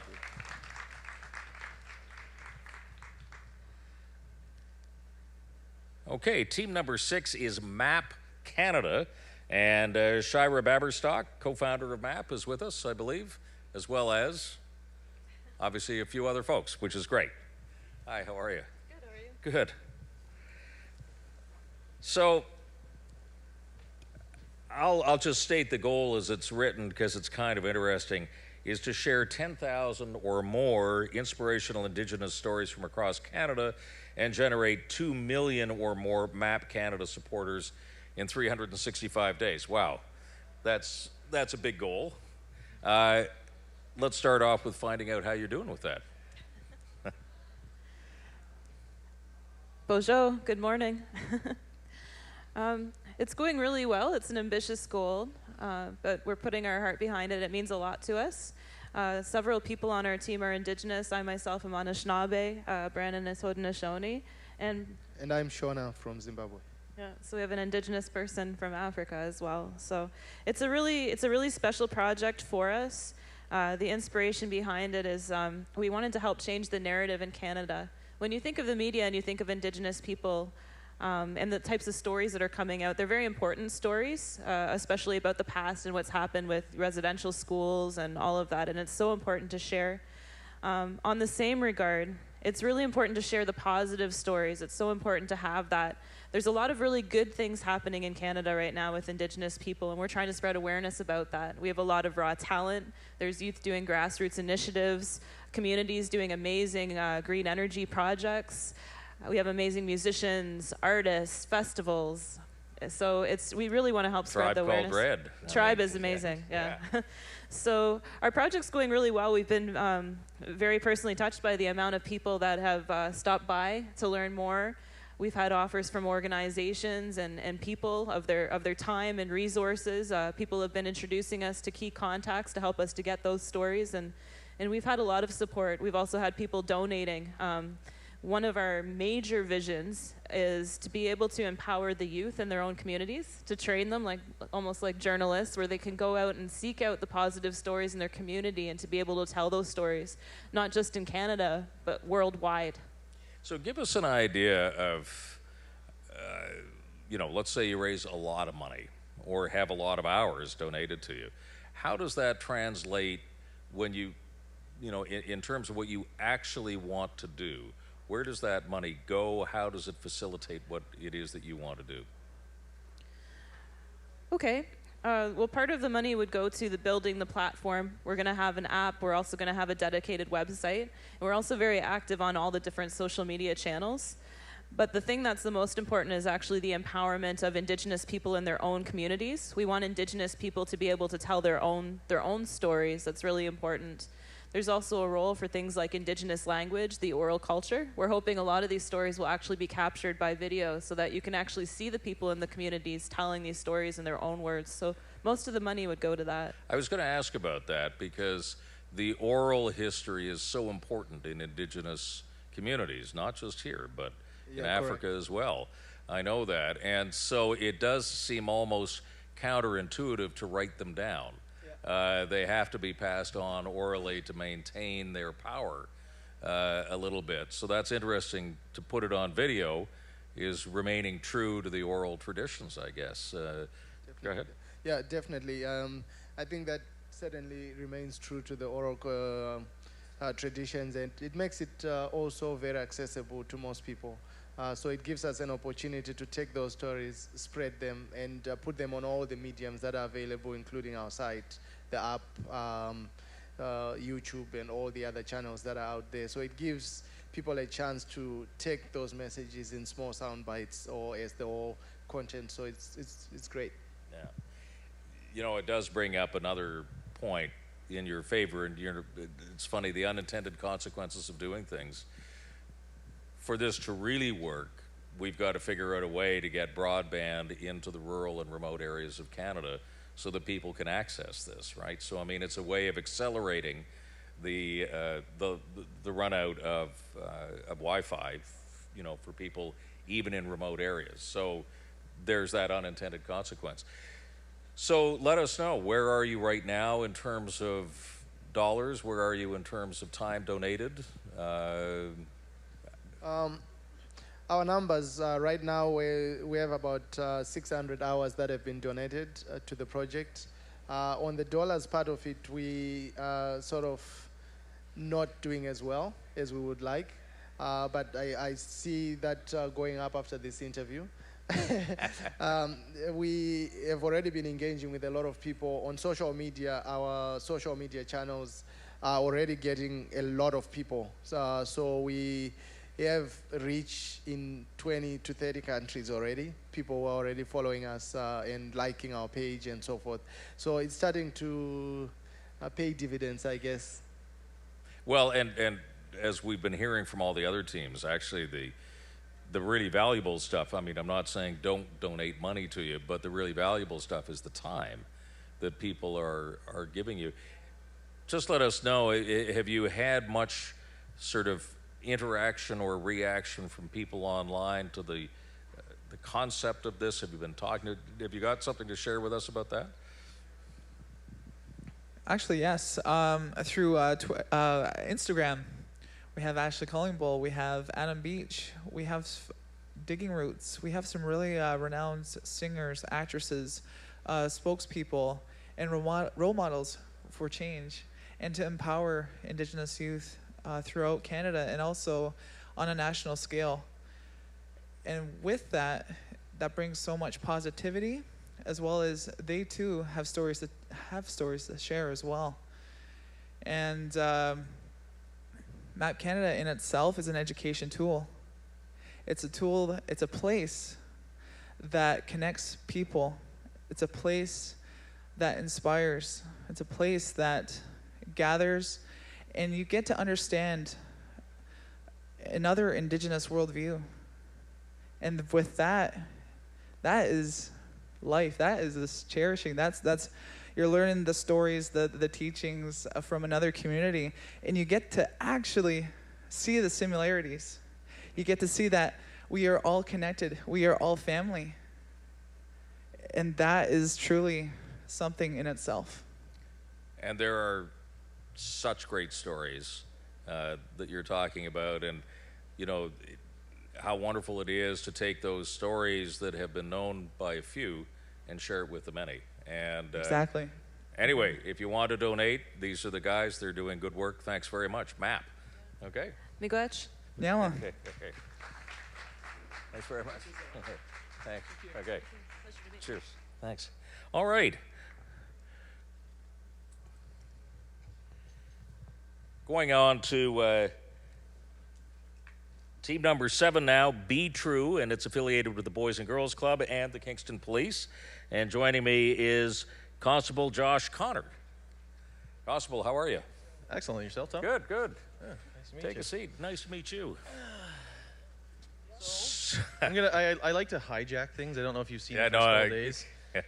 Totally hijack the screen. Oh, did you take over the screen? Yeah, Good for you. some Okay. Pictures up from last night. We had a little bit of fun. We brought some of our toys out to the bar. We seemed to manage to draw almost every other team to our bar somehow, and we actually raised $300 or so in just donations from people who wanted to play with our toys. Okay, so you've got toys and you have fun at bars, and you've got great T-shirts, by the way. Thank you. Okay, so give us your elevator pitch. What's the 15 seconds on Be True? So we're a little bit different than everybody else here. We're just an ongoing partnership.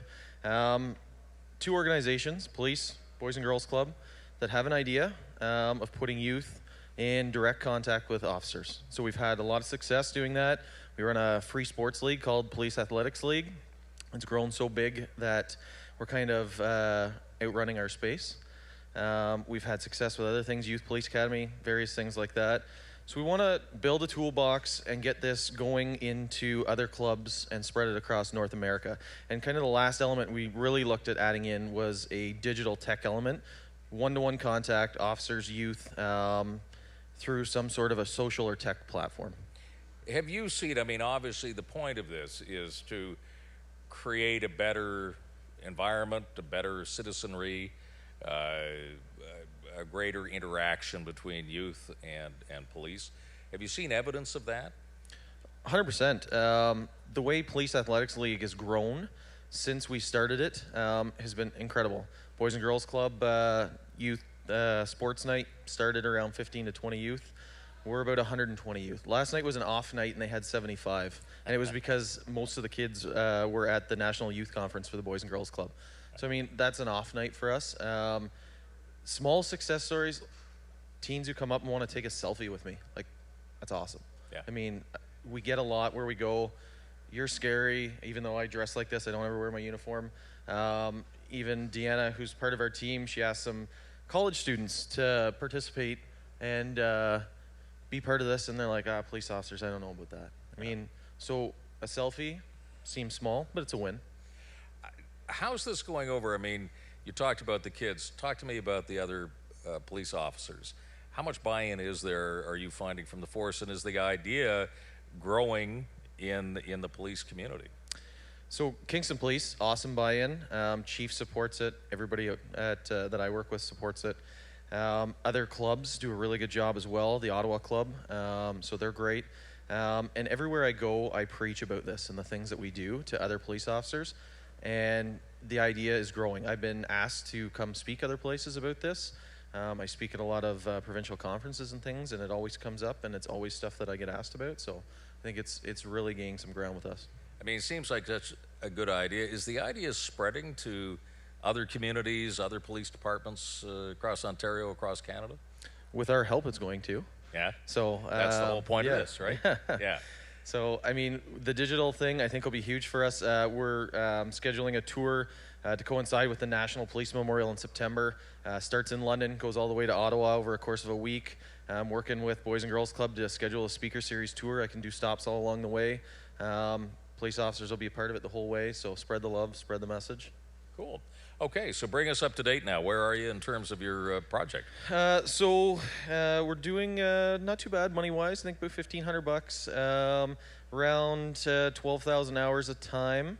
Lots of social following, which is great. I think the biggest thing that we've taken out of this is we believe we've found our digital platform here.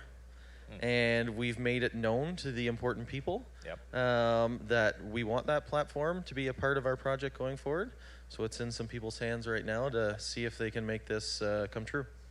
What are you going to do with those 12,000 hours that have been donated so far? Keeping in mind you're probably going to get a lot more after this is seen. And that's what I'm really hoping for. I mean, we've got hours from so many different fields. I mean, we've got people who want to run rec programs. We've got behavioral specialists who signed up last night. So, I mean, that's great because, as we talked about on the first night, we have a lot of at-risk teens, and in my opinion, every teen's really at risk. In the justice system, I see 60 to 70%, depending on the study you look at, of the youth who come through the justice system have a diagnosed mental health condition, right? So all sorts of different avenues that we can use all these different hours from different types of people. We've had programming hours donated, tech stuff, so that's awesome for us going forward. Oh, that's great. Well, it's not over yet. Nope, You've definitely still got, so if you like this idea, and how could you not like this idea, donate either money or time or both. Yeah, and I'll just leave you with one last thing to think about. My sort of last pitch here is, so we brought it up, and it's kind of been a consistent number and theme for us the whole way through. $1 in prevention saves 17 to the justice system. So call the charge right now, $1 from everybody. Think about your $17 of savings in the future. I think $1 right now versus you paying out $17 long run makes sense to me. I'm not a numbers guy, but it makes sense to me. Neither am I, but that makes sense to me as well. Constable, good luck to you. Thank you so much, Tom. Okay. Thanks a lot.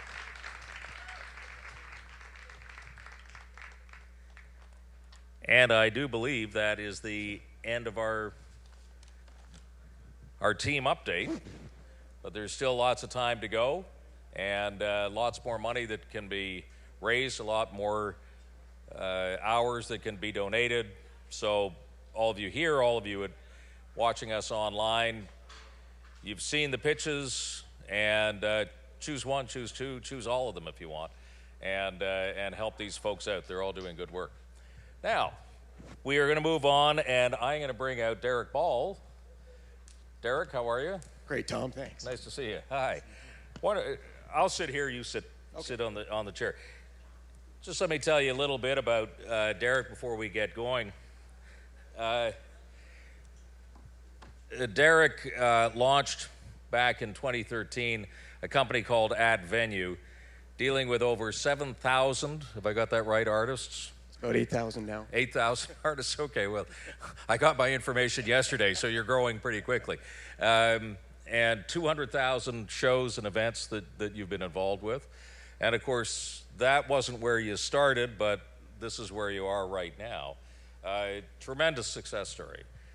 Thank you very much. Yeah, and let's talk a little bit about this because, first of all, I just gave a top shelf view of what you do. Give me a deeper view about what occupies your day when you walk into the office and get this thing going every day. Sure, thank you very much. I'm definitely, and I've lost a bit of my voice last night. I went to too many of these pubs, unfortunately, and I left my voice behind in one of them. So I'll try not to croak too much while I talk here. But so my day, really, my role in a company, and I like, for the folks that heard this yesterday, I like the earliest stages. I like it when somebody has an idea and does not know how to get that idea to become reality. And I've been very fortunate in my career that I've done that several times now with either ideas of my own or ideas of my co-founders. And at Venue came about when one of my co-founders, who is a long-time music industry guy, said, you know what, artists are having trouble making ends meet these days. They don't make money off their albums anymore. And it's really all about selling tickets and selling merchandise. And there's 400 companies trying to help them sell tickets, and their merchandise business is a disaster. So we jumped in on and started talking about that. So back to your question, what do I do every day? That's how I start my day, is always thinking about, why do we do this? What are we up to? Right. You mentioned earlier today about having your mission up on the wall. That's a great place to start every day, is why are you getting out of bed? And what are you going to do when you walk in those doors? But I look at my role as being an enabler. You know, I've got a tremendous team, and the team starts off very small and it gets bigger over time. But my job is to remove obstacles and barriers so my team can be successful at what they want to do and why they get out of bed every day. And I think that when you are a founder of a company, that changes depending on what the needs are of any given day. And so some days I'll be out there trying to figure out, how do I raise capital? Other days I'll be in there thinking about, how do I get that important customer to commit to working with us? Other days it might be, hey, we've just run into a great individual that we really want to hire. How do we get her on board? And so looking at these types of, so each day is a different, and maybe a multitude of these things, but it's all about solving problems. You mentioned the fact that this was not your first rodeo, that you've been involved in other things before. And when you just now talked about how you came up with the concept for this venture, it sort of goes to the heart of what everybody in this project is doing, people watching it are thinking about, and that is, when you have an idea like you did, you had to figure out how you move that along, how you scale up, how you make an idea into a real thing. You've had a lot of experience doing that. Have you got anything to pass on to these folks? Well, one of the things that I'd say is that everybody has ideas, and everybody has this ability to see things around that they think could be better. And the entrepreneur is the person who seizes on that idea and chooses to do something about it. And so I think it's really inspiring to see the teams here doing everything they're doing, because they saw something they thought was broken that they wanted to address, and they're pursuing that and seizing that. So if it's really a matter of not just having the idea, but taking the steps towards making that idea real. The very early stages of that are validating it. So you have this idea. Is it really a good idea? How are you going to test that idea? And I'm a big fan of what's called the MVP, the minimum viable product. So if you're, in fact, I test most of my ideas without even building any products. We will, fake it on some pieces of paper, make PowerPoint slide decks that look like they're a product, and we go talk to customers. We go talk to people that need this problem solved and ask them, would this solve your problem if we built it?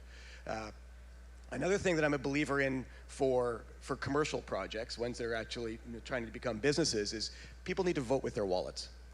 I've seen a lot of companies get started and say, well, we're going to just give it away and hopefully get a whole bunch of people on our platform. But somebody at the end of the day has to pay for the salaries and the servers and everything else that are involved. So find something that not just solves a problem, but if you want to be sustainable, find an economic model that's going to help you to actually accomplish your goals as well. One of the things that's been great about hearing some of the teams here is a lot of them are thinking about, how do I not just rely on people giving me money? How can I actually make my project self-sustaining so that it can generate its own outcome? So when you have an idea, validate it, test it, and then figure out how it's going to stay alive no matter what. Let me ask you, we talk about the positives and what you must do, but nobody who's successful in this world, especially the technology world, nobody who's successful hasn't failed at least once, twice, or 3 times. So why is failure important or as important as success? I think I've heard a few interesting quotes on that. I don't remember if it was Einstein. Hopefully I attribute this correctly. He said, wisdom comes from having done everything wrong the first time. And there's no question that I've built several businesses now, and everybody goes, oh, it should be easy by now, isn't it? And it's like, no, it's never easy. And I just make new mistakes every time I do one. And so don't be afraid to make mistakes, because that is how you are going to get out there and be successful. It's the way that you're going to learn what you want to do, and if you're doing it right, is you're going to get knocked down and you got to get back up. You're going to get knocked down, you're going to get back up. And I think that's really important. In fact, I love seeing there's quite a few schools who've come out here today, and I think it's a great message that I would like to make sure that the students and the kids here are, you just got to try, and when you fall down, you do it again. I actually had my first money-making venture when I was probably about the same age as some of the kids that I see sitting out here. I used to catch snakes in my backyard in Kelowna and take them to school in an ice cream pail and sell them to kids at recess for $1 a snake. And they would let them go, and I would go catch the snakes again after and repeat the process until the lid came off the bucket in my locker, and that was the day that the school shut down my little snake business. But one of the things that I think that we're doing a much better job of now that they didn't when I was in school, and when I went to university, is I was taught to be a good employee at an oil company. I went to the University of Calgary, and that was just not how I was wired. And I see now that a lot more focus in the schools on entrepreneurship, that it's okay to not just come out of school and go be an employee somewhere. I think it's great to be an employee and learn that, but if you have that entrepreneurial attitude, go do it. Step out, build your own business. There's no better time than when you're young and excited and energetic. You talked about needing, the most important thing you need on a startup is validation, to make sure that the brilliant idea that you've got is actually at least a good idea in somebody else's eyes. What's the single greatest mistake you can make? Believing your own BS. Because I've seen an awful lot of startups as well convince themselves that their problem is real, because they feel it's real. But the rest of the world doesn't necessarily believe that. But I think that the best thing, the biggest mistake you can make is just not tuning into the messages that your community and your customers are giving you. Most businesses that are alive today are not successful with the product they started off making. Whatever they started doing really got them out into the world. And when they got out into the world and started really trying to make a go of it is when they really realized what they should be doing. And so almost always, companies will pivot or adjust what they're doing towards what they learn is a better opportunity or a bigger need. And so don't believe, don't drink the Kool-Aid. You have to drink enough Kool-Aid to get out, willing to get up and go and do it. But pay attention to when you've drunk too much Kool-Aid and need to make adjustments. So what's interesting about the teams that are operating here is that for the duration of this project, they're raising capital, trying to raise capital online, a little like a GoFundMe operation. But for anybody else doing a startup, in your experience, the funding, of course, is the key element to all of this. Where do you go for funding? There's a lot of focus, I think, especially on the technology in the innovation world of venture capital financing. Ben, who will be up on the panel here with us shortly, said yesterday, that's not always the right fit. But yet we seem to think as early, first-time entrepreneurs that that's going to be the secret. I remember when I was building one of my first companies and I was living in Calgary and was invited to present my company at the Banff Venture Forum. And I thought, this is great. I'm going to whirl in there. I'm going to give my pitch. Someone's going to write me a check for a couple $1 million and I'm off to the races. Yeah. And it was a harsh wake-up call when I walked in there, and nobody wrote me a check. And I really had to step back and realize, why not? Is my idea terrible? And it was because I was going after the wrong money for the stage and time that I was at in my business. So you don't usually, right out of the gates, run and pitch a venture capitalist. Mm-hmm. And your idea might not even be the right fit for a venture capitalist. So you really need to understand your business, its economic model, and what kinds of money you should be seeking. Most of the time, your first money is what we call the love money. That's going to come from your friends and family. They're going to give you money because they love you, not because they believe in your business or they're going to get a huge return. Well, they love you now.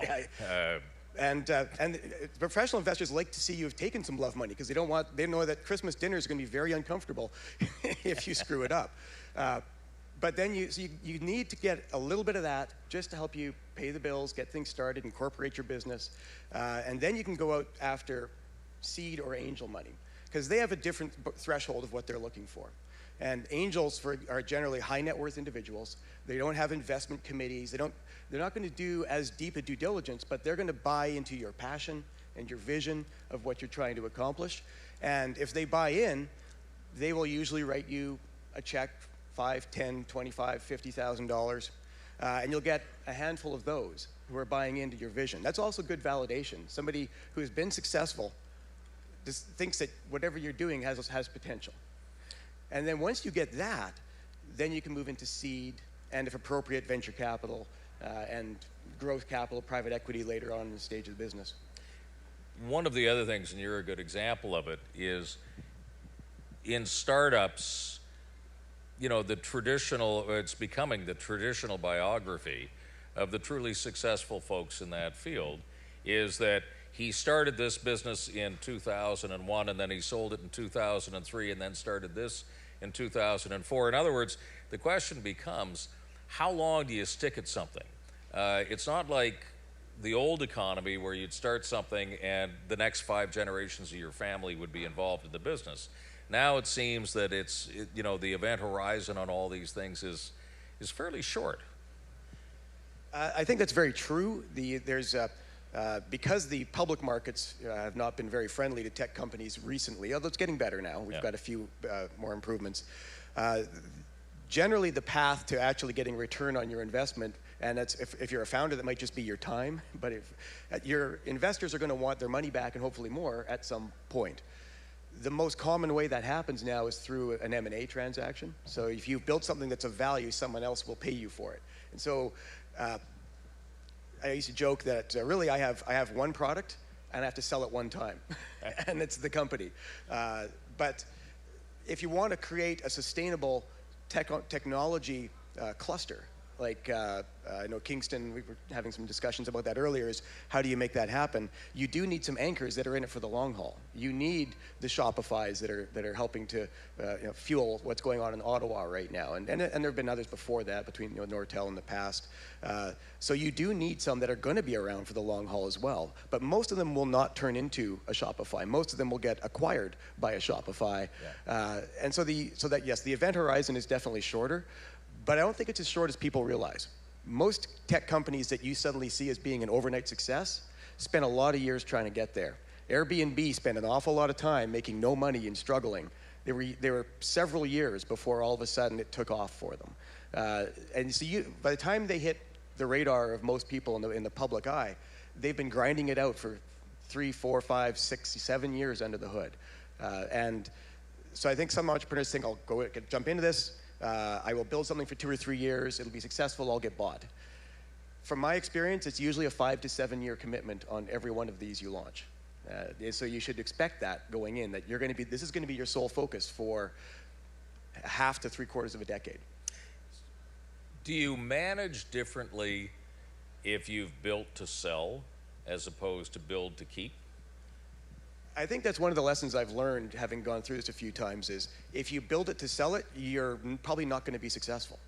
So you ultimately have to build a good business. It has to have good customers and good economics. If all you're thinking about is, how am I going to sell this in 5 years, you're focused on the wrong things. You really need to be focused on what's going to make the people who are coming and giving me their business, how am I going to make them successful? Because if you make them successful and you build a good business and the economics sustain it, then there will be a lot of people suddenly interested in your business. But if you think that I just need to get big enough that someone's going to buy me, you're probably going to miss the ball. When do you know when it's time to leave an idea or to leave a project or to leave a company because it's not working? Because every entrepreneur believes to their bootstraps that if I just push on one more day, it's really going to work. And it's the problem with entrepreneurs. The good ones know when it's time to drop something and move on to plan B. And the ones who fail tend to be the ones who stick with something a little bit too long. But how do you recognize that point? So, excellent question, and a tough one to answer. It's not that there's a set of rules that you can follow, and I'm definitely guilty of persisting with things too long, especially earlier in my career. But one of the mantras that I've heard very quickly, and one of my favorite leaders in innovation is Jeff Bezos of Amazon. And he believes a few things: start faster, fail faster. He says when you feel you have 70% of the information you need in order to know whether you should do something, you've already waited too long. You should have been going already. So, and he said, but go hard, and if it's not working, quickly scrap it and move to something else. So I think that your gut's going to tell you pretty quickly it's not working. And when you get into trouble is when you don't listen to that. When you really believe, because your brain overrides your gut. And so I've learned that my gut's been a pretty reliable indicator, and if something's not working, I need to shift gears quickly for a few reasons. You have limited resources. You are burning through the capital and the goodwill and the energy of your team, and if you're ultimately not getting traction with it, you need to move on. And so traction is, if I was going to look for an indicator, it's traction. I had a chance to chat with the founder who was up here yesterday from Centrunk, and he was walking me through kind of his business, and much later in his deck, he told me that, hey, in February, we kind of got out with our product. We now have 2,000 customers. We had 1,000 the first month, 2,000 the second month. It's like, whoa, what? You're telling me that in 2 months, you've gone from 1,000 customers the first month to 2,000 the next month. I said, do you think that's sustainable? He goes, yeah, I think we're going to keep growing that. It's like, that is unbelievable because you have no idea how hard that is to do. And that is your leading indicator that you're onto something real, because he doesn't just have customers, they're paying him. They're voting with their wallets. So if he had launched that and said, well, we've got it out for 2 months now, and we only have 4 people that bought, that's your gut saying, and that's the evidence saying, something's not right. I'd be interested in your perspective on where you set up and where you operate. There's no question that for some lucky startups who all of a sudden, the Valley calls and says, yeah, we're willing to invest, but, part of that is here's the leash, put it around your neck and move down to California because we want you around the corner to keep an eye on you. There's money that you can get from New York and Boston and all sorts of other places. And yet there's been some terrifically successful companies operating in Canada, which is, at the beginning, seemed to be a little bit like, why are you still here? I know of a quantum computing company in Vancouver. All of their clients are American. So why are they still in Vancouver? So the question becomes, can you, I get, the answer is obviously yes, you can be successful if you stay in Canada, if you take a look at the successful companies that exist in Canada. But if you're a young startup and you get that call from the Valley, at what point do you say, adios, Canada, I'm moving down south? And what point do you say, no, I'm going to try and make it here? Another great question. That's something I get asked a lot because I answered that call. I moved down to Silicon Valley. We went, my wife and I said we'd go for a year and try it out, and 6 years later we haven't left. I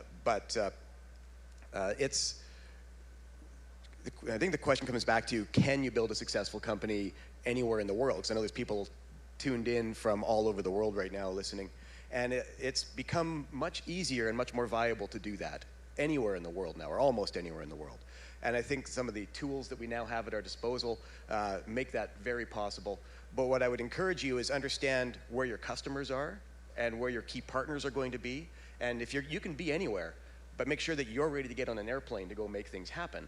Because you're with D-Wave in Vancouver, they're spending a lot of time on airplanes with JPL and with their key customers in the US. So you can build it almost anywhere. But that doesn't mean that you shouldn't go to Silicon Valley if that's something that interests you and you want to try it out for a while, because there's incredible experiences that you're going to have. You're going to see a different sort of culture than what I've seen in any other place in the world that's special to that area. But you don't have to make it permanent. In fact, these days, I distribute my teams. So I have my product team, and everybody that's building our technology is in Calgary. And my business team, we're in the entertainment industry these days, so my business team is in LA. I have a small team in San Francisco, and that works very well for us. Other people have the philosophy that you must have everybody together in one place.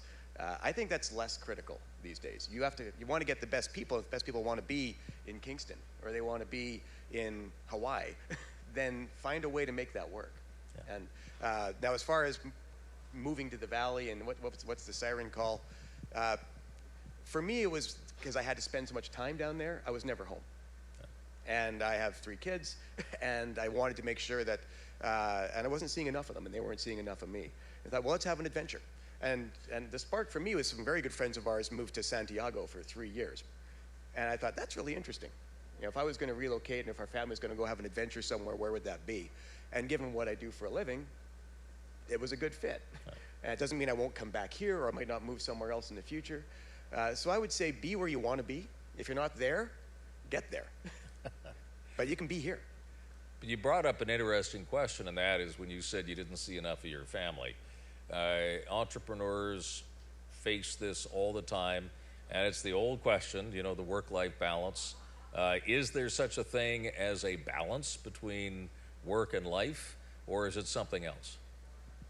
I think there absolutely is, and in fact, when you see an unbalanced entrepreneur, the one that's pouring 20 hours a day into their project and sleeping under their desk, it's not healthy and it's not sustainable. So when I see an entrepreneur exhibiting those characteristics, I tell them, your investors don't want that, your family doesn't want that, you really don't want that. Make the time. And I've seen something else which is really, it's probably a universal human characteristic, but once you see it, you can address it, which is the grass is always greener. So I was finding at various stages, when I was with my family, I was feeling very guilty I wasn't working on my project. And when I was working on my project, I was feeling very guilty I wasn't spending time with my family. And I think I saw that somewhere in the agenda there was a speaker going to talk about mindfulness and being present. And that's one of the big lessons I learned, which is when I'm with my family, I am totally with my family. And I am not thinking about my project or wishing that I was working on it. And when I'm at work, I don't feel guilty about the fact that I'm working on what I'm doing. And once I came to peace with that, everything seemed to fall into place much better. But you definitely need to rest, recharge, and balance your life if you're going to be effective as an entrepreneur. Let's broaden this conversation out, if you don't mind, and let's get another couple of people up here to join what you and I have been talking about. And I'd like to bring in Ben Narrison and Som Seif.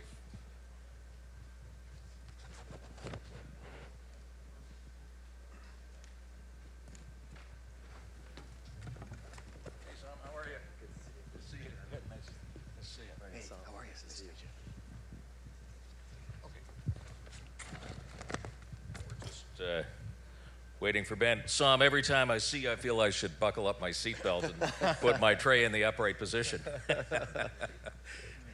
You all recognize Som if you've ever traveled on Air Canada, because before takeoff, Som always tells you what you should be thinking about. Those are very effective commercials, by the way. I'm just the actor in the commercials, and that's it. They just put me on stage afterwards. Welcome, Ben. Good to have you here. Thank you. Just let me change this around a little bit, because normally I do the introductions and so on. I know both of you, but could I ask you just to take a minute and tell the world a little bit about who you are, and then we can get into the conversation. So my name is Som Seif. I am the founder and CEO of a company called Purpose Investments. I am, I guess you'd call a bit of an entrepreneur, but I don't think of myself that way. I just think of myself as someone who probably couldn't get employed by a large company anymore. So, I've done a few things in my career. I started a company about 12 years ago in the investment space called Claymore, an ETF company, quite disruptive at the time. Built that up quite aggressively in the Canadian marketplace, and the fastest growing company in Canadian history organically. Sold it to BlackRock in 2012, and then subsequently started a company called Purpose, which I now am building. In the financial services space again, broadening beyond just investments, but also into credit, lending, small, medium business enterprise, and consumer, as well as digital banking. And then beyond that, also founded a firm called Wealthsimple, which is in the investment space, robo space as well. So very much engaged in helping disrupt the financial services space as much as possible. And Well, simple is sort of riding or created its own wave or is riding an existing wave. I don't know which one it is, but terrifically successful. It is. And yeah, congratulations. Done a wonderful job on the brand. So I'm Ben Narrison. I'm a general partner at Canvas Ventures. I was an entrepreneur for 25 years. Started a business when I was 12 and ran businesses all through high school and college, and then started one of the first e-commerce companies in the world in 1993 called fashionable.com. I've been told, invented, whatever that's worth, cost per click in sort of 94, 95. Didn't know about this thing that Jeff Bezos knew about called the business process patent, or I would still be sitting here talking about my experiences, except every day Google would send me just massive amounts of money. So bummed about that. But took the company public in 99, world blew up in what was called, the bursting of the bubble, and then took it private, which was a great outcome for everybody involved. All that was on the East Coast of the United States in New York City. Moved west, got to California around 2003, and noticed there was a big gap between angel and venture, which today is known as seed investing, but back then didn't have a name. None of the seed funds had started yet. So I started an institutional seed practice for a large venture debt company and funded about 80 companies, from the fintech being a category I love. My second investment ever was a company called Lending Club, which went public a few years ago. Cabbage, Realty Mogul, Circle Up, Earnest, all these companies are trying to change the way finance is done with consumers online and in some cases with businesses. So after about 8 years and 80 investments, had a few $1 billion worth of public and a few $1 billion worth of private exits, not to me, but in terms of the value of the companies that were created, and started talking to different venture firms and ended up becoming a general partner of Canvas. And the 15 seconds on that is Canvas is a classic boutique Silicon Valley venture firm. 4 GPs focused on finding the next big thing, Series A and B investors, and passionate and engaged, and a lot of fun to be involved with. I can't help but think that of all the successes that you've had, the thing that stands out to me anyway is you got into e-commerce in 1993. I mean, you were like the only guy in the world doing it in 1993. That's pretty good. I remember it quite clearly. I had always been an entrepreneur, so immediately before that I had an apparel business, a menswear company that had done quite well. It was a lifestyle business. And I was talking to some friends in New York, and they're like, oh, what are you doing now? You're an entrepreneur, you do new things. And I'm like, yeah, I'm doing this internet business. And the guy looked at me and he said, inner what? It's like, oh, guess I'm a little early. But, it's the nature of life. If you're not early, you're probably too late. The trick is to be early by the right amount. Because there's a great saying, being too early is the same as being wrong. You just got to time it. You've got to be able, we sucked it up for 6 years, didn't raise any capital, so it was an easy timing. But well, that leads me into the first question. I want to put it to all three of you.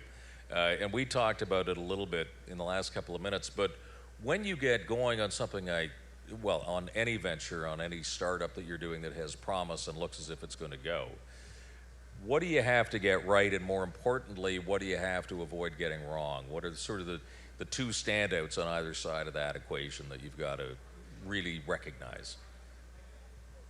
Sam, do you want to start? Sure. Well, there's a lot of depth to the question. Look, here's what I'd say. I think the number one thing, and it's not a cliche, but it's true, is if you're going to be an entrepreneur, you need to have an awesome group of people around you that drive you. And so if you don't get your people right, if you don't get your team right, I've seen really great business ideas and business plans fail because they have the wrong execution team around them. And as an entrepreneur, I'll tell you, it is the biggest and most stressful part of building a business, is making sure that you have the right people to help you drive the business and the ideas that you want to be able to go forward with. If you don't get that right, you're ultimately going to fail, or you're going to be a lot of headwinds to failure. I think that's a critical thing, and there's a lot of depth to how to do that as an individual and as a team, in terms of it's not just your founding partners or your early partners, but it continues through the life cycle of the entire business, and it ultimately goes up to incumbent businesses that are out there today. The struggle that most players today face is you might be big, but if you don't have the right team to lead that business to the next level, that's when disruption and change can really hurt you. Do you want to jump in? Yeah, that's actually almost exactly what I was going to say, is if you get your team wrong, it's going to be a problem. But you will get parts of your team wrong. That's going to happen. So I would say the other thing that you can't do is delay a decision, like removing a toxic team member, or thinking you just have to move very quickly when you see a problem. So speed of decision making is, I think, important. I see a lot of people that wait too long. They're waiting for perfection or in their product, or they're waiting thinking maybe this person can change their behavior. You have to move fast. Yeah, I mean, I agree with everything that was said. There's all these little pithy sayings in Silicon Valley, which I've sort of added to my lexicon. A's hire A's, B's hire C's. You just can't compromise on quality. One of my partners just took a company public called MuleSoft about 3 weeks ago, and we were spending some time with the CEO, Greg. He interviewed everybody they hired until they had 500 people.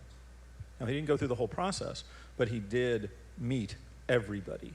And when he talked about why, he said he just didn't want anybody to drift, because he'd interview somebody and he'd go back to the person that brought him in and he'd say, well, why are you, I don't know about this person. They said, hey, he can get the job done. It's like, I don't want people that can get the job done.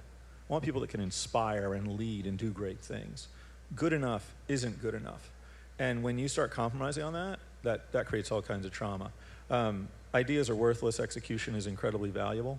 It was interesting, yesterday my panel followed a lawyer talking about patents and all this, and I was like, okay, I mean, all that's great, it's useful, it's important to understand if you have a true invention, but in the evolution of the web, anybody with an idea and a free account at the library can launch a business.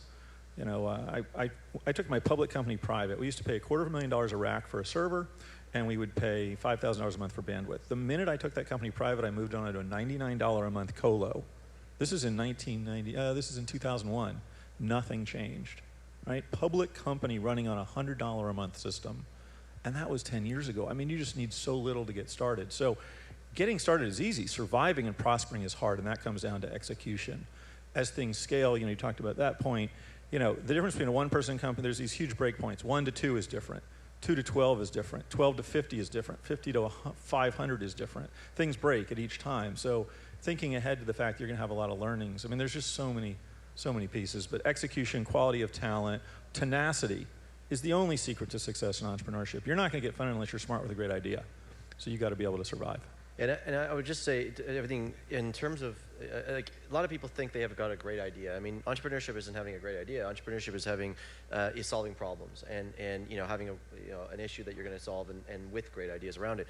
But ultimately, great ideas don't lead to success. It's all this execution that goes along. Every great individual or company that we sort of look back now and say, wow, look at how successful they've been.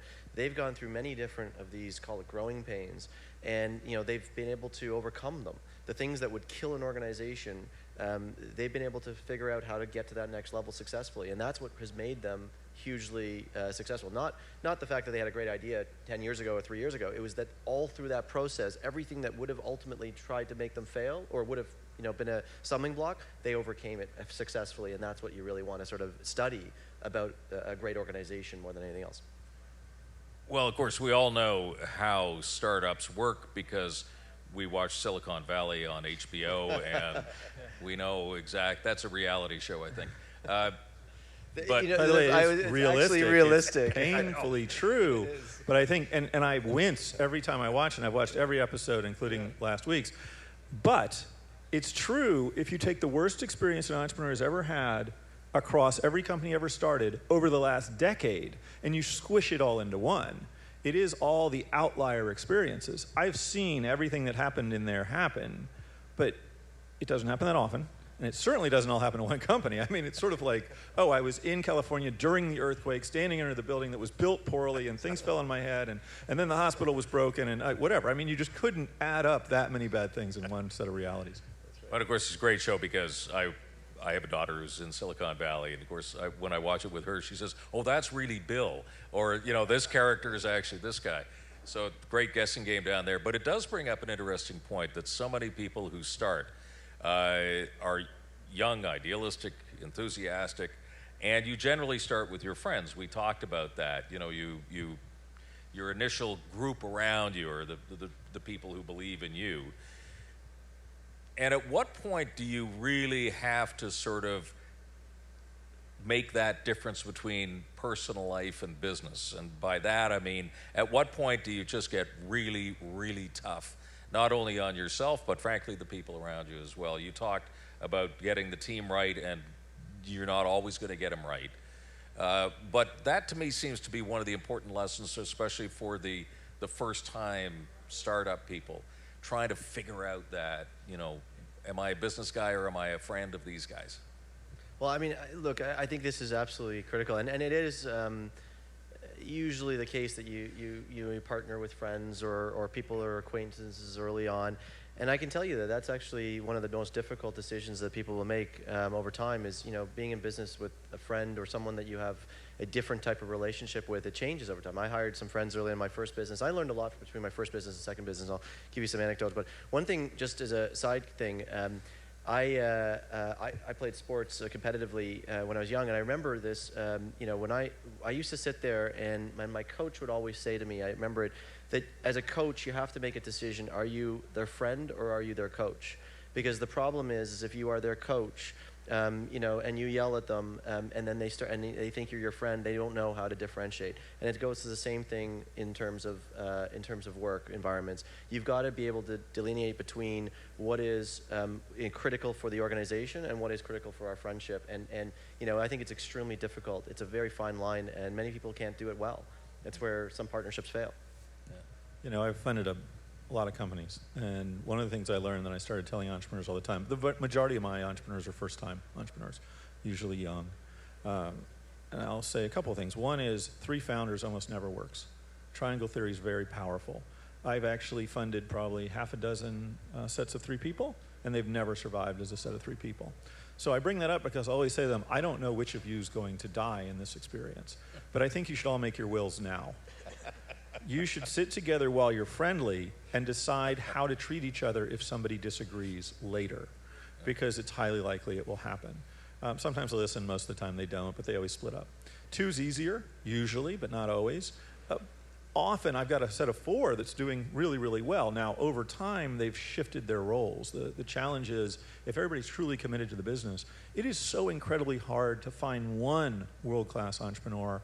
What do you think the statistical chance is that that one will luck into 3 more or 2 more or 1 more across their peer group of friends? I mean, it's almost impossible. The challenge is, so I think you pointed out, move faster. I've had these conversations many times. I'll just give you one. I was sitting with a guy. He's doing a tremendous business right now. It's heading for IPO, hopefully. And I remember sitting with him every quarter, and one quarter he said, I've got a big challenge. I said, what is it? He said, well, there's somebody in the organization that I think has to leave. And I'm like, please, please, please let it be your co-founder. And he said, it's my co-founder, and I've known him since high school, and we were really good friends. So I was like, okay, that's good. We've been together now, 3 years? That was obvious since day one. I've never wanted to say it to you because he's your friend. But if you know now, everybody in your company has already known for a long time. It's not going to be as painful as you think. It's going to be painful for the 2 of you. And in fact, when he did get there, it was a huge weight off his shoulders. Do move faster in those cases. If you even think, forget about whether it's your friend and co-founder or just a random person in the organization, if you think maybe this person's not a fit, they already absolutely positively are not. You're already months into being too late.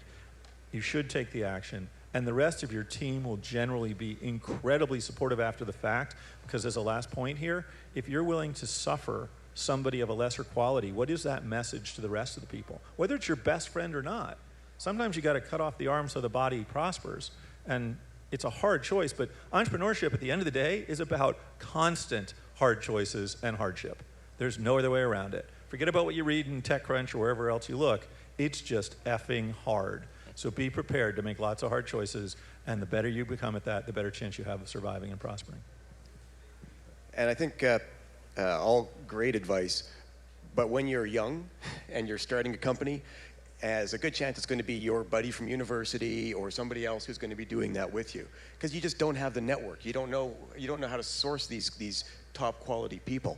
And so I know certainly my first companies, I was either a solo founder or it was with a friend. And I have hired and fired a lot of my friends in my early businesses. And so now what's really interesting is now that my network is built up and I found companies, I do recycle founders and because many of them have become friends. Friend cycling. We didn't come out of, but they're not people that I knew and grew up with and was in a swimming hole with when we were 12 or something like that. These are now people that they've become friends, but they became friends because we were in the foxhole together and we came through a battle together and we have bonded, but we bonded later. So I'd say that don't be afraid to do something with a friend, but be very ready to take action if you need to. I want to give a story that. So I think the comment when you start your first company, you're kind of learning. I mean, it's all, you have no wisdom, and you need to have great counsel around you. So if you have great people around you that help you think through these problems, and it's really wonderful. But you learn a lot, over time, and wisdom is a really powerful thing. I'll tell you, one of the things after selling my first company and in the contemplation of my second company, one of the great things, I read this wonderful piece of research around the concept of team building, and it was looking at a study based in New York on Broadway, and they did a study called the Q score, and they measured the success, and they have apparently very rich data on this, of Broadway musicals going back to the late 1800s. And they looked at the success of the Broadway musical in terms of receipts and value and all the rest of it, but also what they measured it based on was the team, the production, all the actors and everybody involved in the production. And what they measured was the score of how close was the group? Had they worked together in the past, or were they brand new and never worked together? And what they found with very strong evidence, very strong correlation, was that productions that had a very low Q score, meaning that they'd never worked together before, and a very high Q score were the most underperforming Broadway musicals. And the ones that actually were the best were those that had about half, a 50% type of Q score. And what this tells you is, and why this is so important, is that when you bring people together to form a team, creating an environment of creativity, innovation, and all the drive that you need to have people you trust. So people that you want to work with and you've worked with and you can rely on in tough times and through difficult things. But you also need to ensure that you have people around you that are totally brand new and push you and drive you and don't make you fall into the same habits or troubles that you may have had in the past. And so when I started my new company, I made a very strong discipline that for every hire I made from my old company, I had to make a hire from a non-ex-Claymore person. And you know what's happened over time is that has been an extremely powerful thing. The new people that I brought on were so critical, but the core that I had from a trust perspective was very important to help me as you formulate over time. So, it's a really important discipline that you learn over time that helps you kind of build a company and go to the next level. Let's assume for a second that we've got the right team. We've fired a bunch of friends. We don't have to send them presents anymore. And now we're at the point where the money is coming in. Investor money in particular is coming in. This may be the first time that you've looked at a bank account and said, holy crap, there's like hundreds of thousands of dollars, if not millions of dollars in there. Talk to me about the importance of understanding how to handle investor money, or that first flush of money that comes in, the importance of getting that part right, and how do you get it right? I think it's very important before somebody writes you a large check, they're going to have asked you, what do you plan to do with this money? And now, no plan ever survives first contact with the enemy. So the uses will go maybe not exactly where you intended, but you always have to remember that that's somebody else's money. But at the same time, they're expecting you to deploy it to increase the value of the organization. And so you have to be follow your plans, be very transparent with your investors about what you're doing and why you're doing it. And but that money's there to be used. So it's not there just to sit around and collect dust. So you do need to use it to hire those key hires that you said you were going to hire. You need it to launch initiatives that you said you were going to do. But when you're somebody, I think it was Sam Altman that said, a startup is, when they write you a check, what they're really doing is, you've got a bag of parts and they're going to push you off a cliff. And you have to, while you're falling, you've got to figure out, what's in this bag? Can I make an airplane? Can I make, what are my choices here? Because, but you have to slow your descent, because at some point you're going to hit the ground. That's when you're out of money. And just because somebody gave you money once doesn't mean it's a bottomless pit. You have to be achieving your milestones, moving the ball ahead if you're going to get more funding, or ultimately achieve cash flow positive. So, yeah, it's exciting, but it's also very scary, because now the bar is higher, and there's a lot more things that you are responsible for and that you have to live up to as part of that. So I think, but treat it like it's your own money, but do what you said you were going to do. And if I could sort of focus the question a little bit more, as you quite rightly said, the money's there to be used, but then it becomes a question of prioritizing. Where do you, and how do you go through that process? Obviously, every case is going to be a little bit different, but is there a general rule on what the priorities should be to put that money to work? Look, money is a commodity in today's world, and I say that ideas and execution are really the core value. That said, I think the most important thing is you've got to respect the capital. If you respect the capital, and so therefore, when you talk about how to utilize the capital, utilize it as if it's your own dollars. And I think that's a really, we're learning a lot in today's world about how the cheap capital that is surrounding entrepreneur and activities around growth-based businesses is in fact, you learn a lot about the characters of individuals as they start to see those dollars become easier. And some people are able to handle it very well and work through it and build great businesses with that capital and efficiently.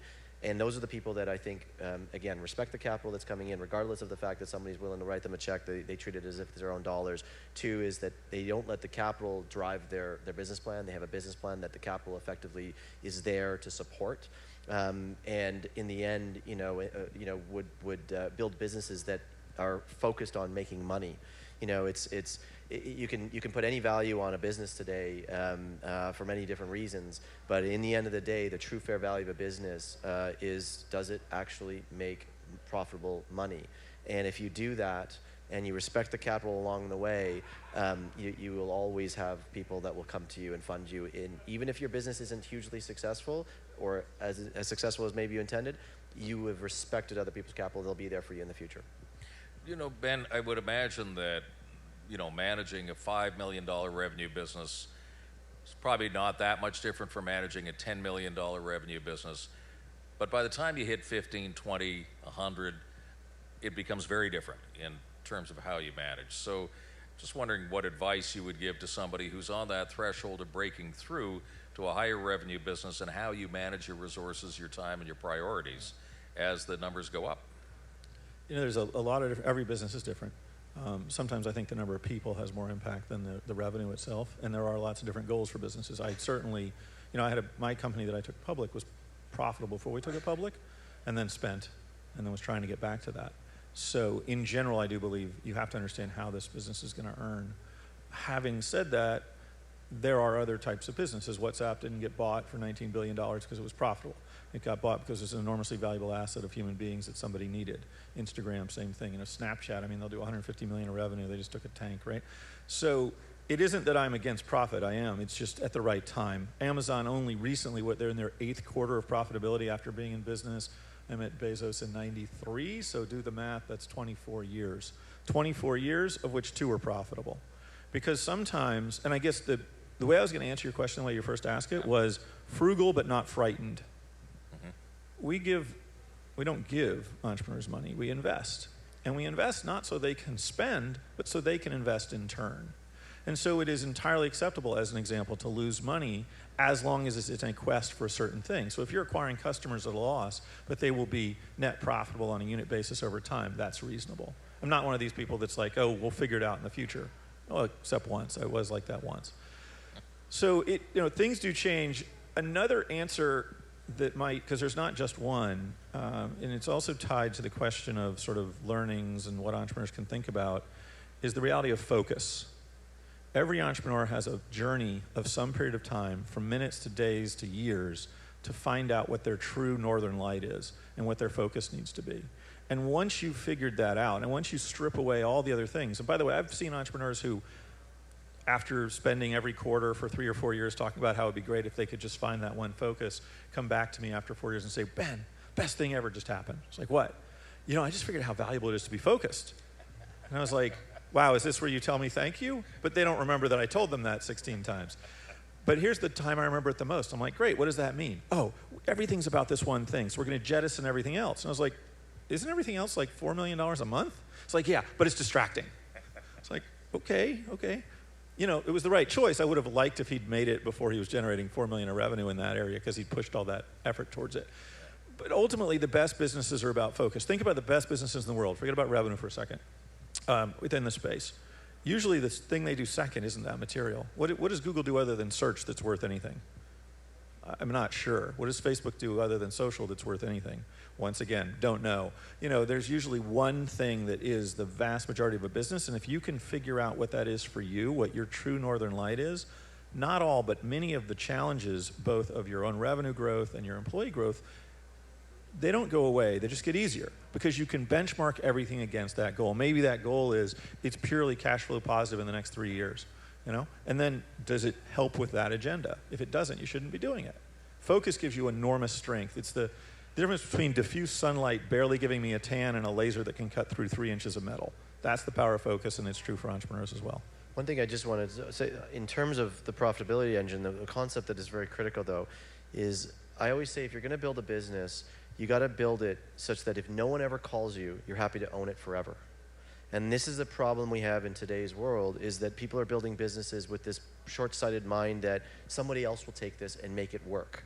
And in the case of WhatsApp, in the case of Snapchat, things like that, these are businesses, no question, hugely successful. And for somebody else, they've been able to monetize that in massive ways. Instagram, hugely valuable acquisition for Facebook. The challenge is, when you're Snapchat, for example, today, they lost $2 billion in the last quarter, this most recent thing. How does that business stand alone? Will that business ever be able to make and justify a $20+ billion market cap on its own? And that's the question you have to ask. And you know, it's done very well for investors along the way, but how will that business be going forward? And this is, look, the startup ecosystem is very important, and that whole sort of path. But at some point, a business has to be a real business. And that's why if it can never make profits, or if it is not knowing how to make profits that justify its value, that doesn't make good sense. Derek, can I bring this very point to you? Because, and Ben, you brought it up, Amazon went through years and years and years where it wasn't making any money. I think of Shopify, for instance, that is still not making any money, but whose stock has increased by about close to 70% in the last 52 weeks. Where is that line, again, for somebody who hasn't had the experience that all three of you got, but where is that line of saying it's okay that I'm not making money, that I'm not in the black yet? Because take a look at Amazon, and at what point do you say, I'm not in the black yet, and I think I should probably turn off the lights and shut the door? Well, I think you bring up two good, interesting examples. Both Amazon and Shopify essentially choose to not be profitable, right? They, at any point, could have significantly reduced their expenditures by 25% and not hurt their core businesses. But they are choosing to invest into their business and operate at a loss because they have that commodity of capital available to them to do that. That's why they either went public or did what they did, because they're choosing to aggressively grow their businesses. But it is a choice. There are other businesses that don't have that choice, where they have not found that one thing which is ultimately generating a positive cash flow that the rest of the business can then spend. And I think that's, well, there's many different points for different entrepreneurs where you're going to choose where are you. But the earlier you are in your cycle, you're nowhere near that point, and you're dependent, and you're investing on your investor capital to try to get there. We're seeing a rise in bootstrap companies, but that's companies that haven't taken capital. They're surviving off what they kill. But those companies will, by their nature, grow slower than one that has a commodity that they can use to accelerate their business. And I talk to entrepreneurs sometimes, they say, I really need to raise money. It's like, well, you're actually generating revenue. You've got a business going. Why do you need to raise money?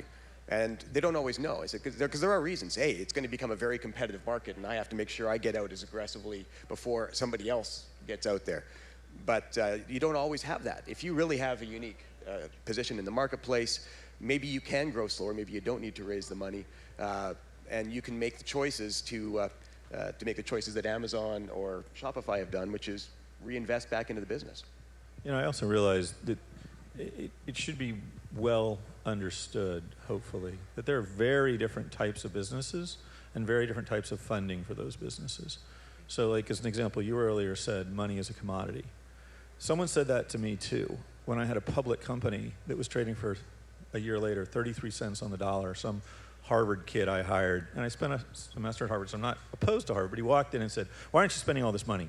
You got all this money, you know, money's available for any company at any time when you need it. I was like, excuse me, where the fuck did you read that, pal? because it took me 25 years to raise my first $1 million. This company is public, and I can't get an appointment with anybody that wants to buy my shares. So why don't you show me this infinite trough of cash or get the F out of my office? Now, that was right before the bubble burst, and those companies, by and large, all disappeared. Money is often available for the very best companies and entrepreneurs in the right situations. But that's an incredibly elite tier. I'm not being arrogant. It's just, there's 1,900 companies funded a year, of which, less than 10% go on to raise venture. There's probably, I said yesterday, I see 1,000 pitches a year. That's probably on the low end. Someone's asking me, really? Yeah, well, I'll go to Y Combinator and I'll see in 1 year 240 company pitches just there in 4 days, right? So are these companies all raising money? Absolutely not. So there's different sources of capital, and one of the answers is the only way you can afford to not be a profitable business. Every business I ever built was profitable. I never raised venture, nor could I, nor should I have, because venture wants the kind of velocity that can only be achieved by pouring an enormous amount of fuel onto the fire. When you pour that fuel on and you make it, it's truly exciting. However, that doesn't mean you're going to make it. Death is an option too. It's sort of like venture capital is about a bunch of Mars shots. But if you miss Mars, there's no air. There's nothing, you just die. So, when I go to the point of entrepreneurship is hard, that's one of the reasons. Another thing that's unfortunate is sometimes businesses grow like that change. They can raise money freely. Think of businesses in the past like Second Life or the woman that had the clothing business went up and down. They raise all this money, but all of a sudden one day they get too far ahead of themselves and the business changes and the velocity changes. And now people are no longer excited, and now they have no choice but to figure out how to get profitable, and maybe they didn't build a smart business that could get there.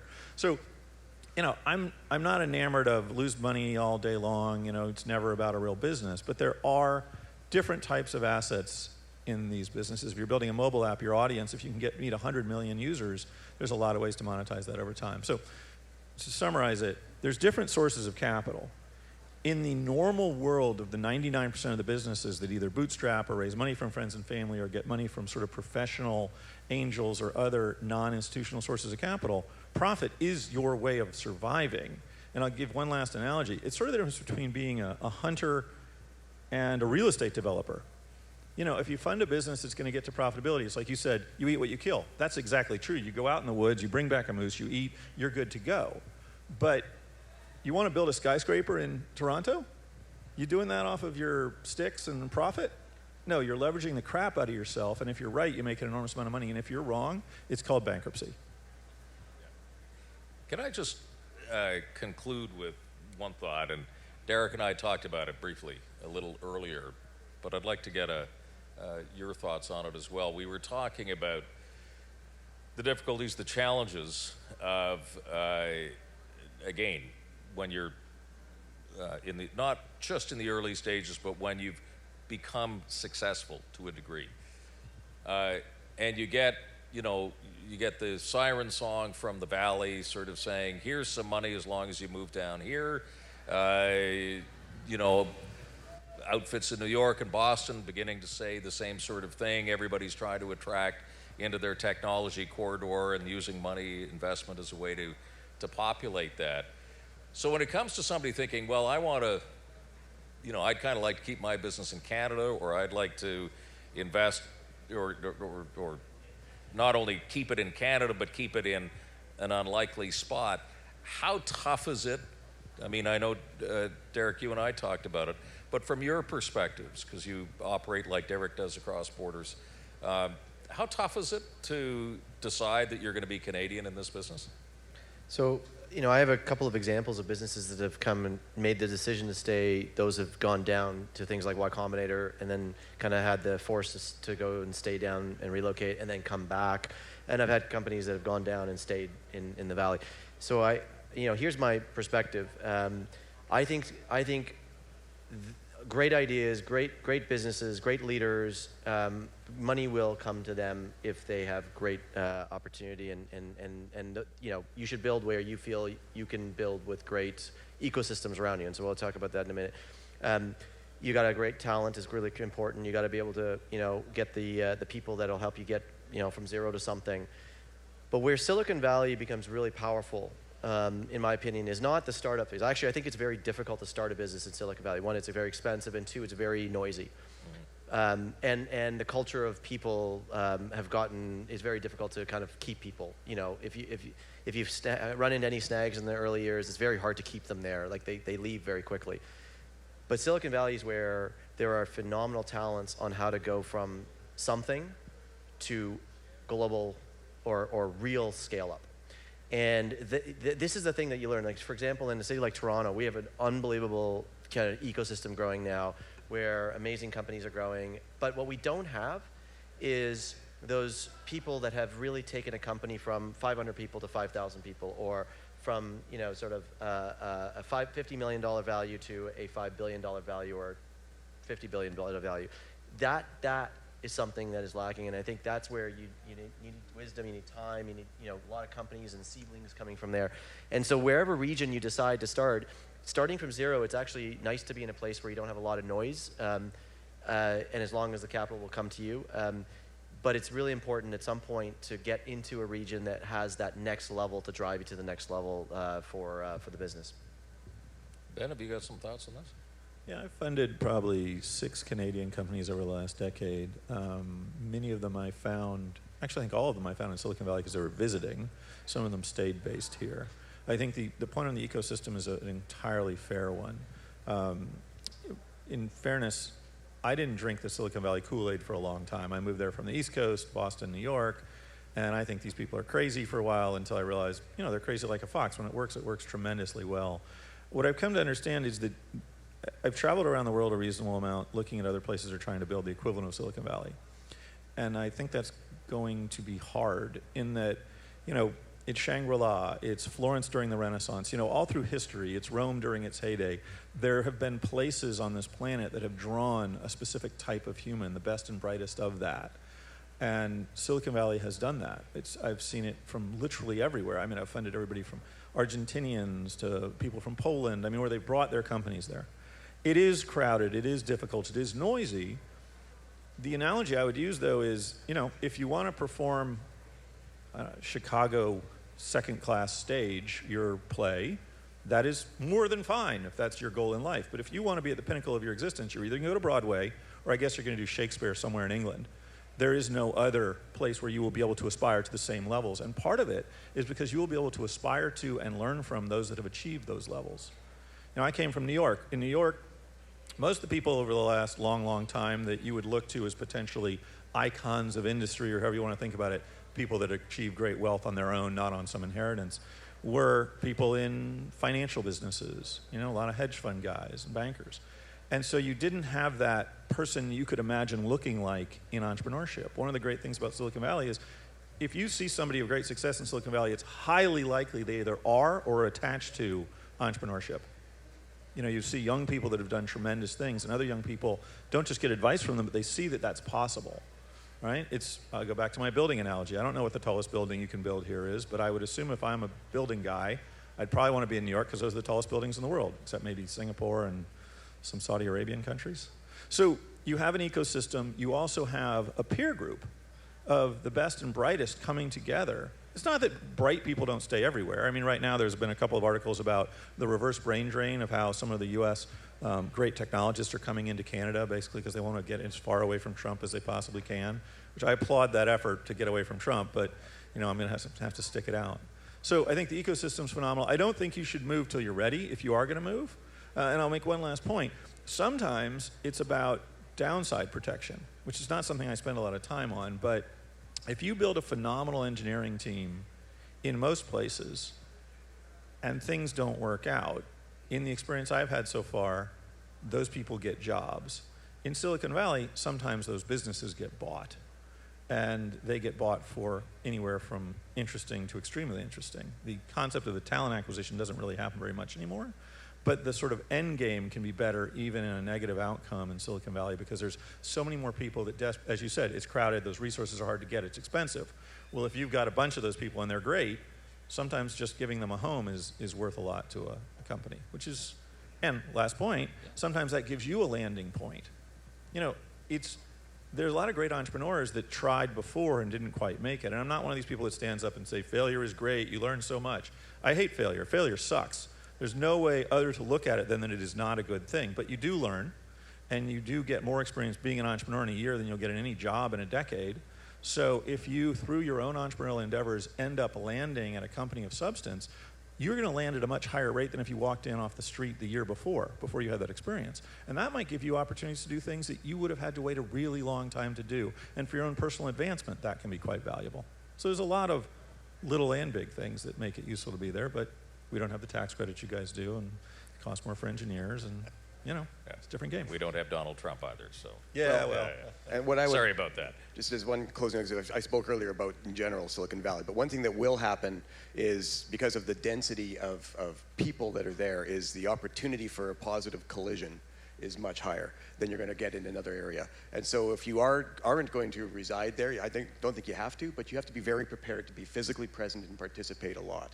My entire business that I'm building right now happened because of one of those positive collisions. I sold my last company, and I had a chance to have a glass of wine with a friend and I was talking about my ideas for changing things in the entertainment industry, and he goes, "Oh, well, my brother's Bill Silva." And I go, "Who's that?"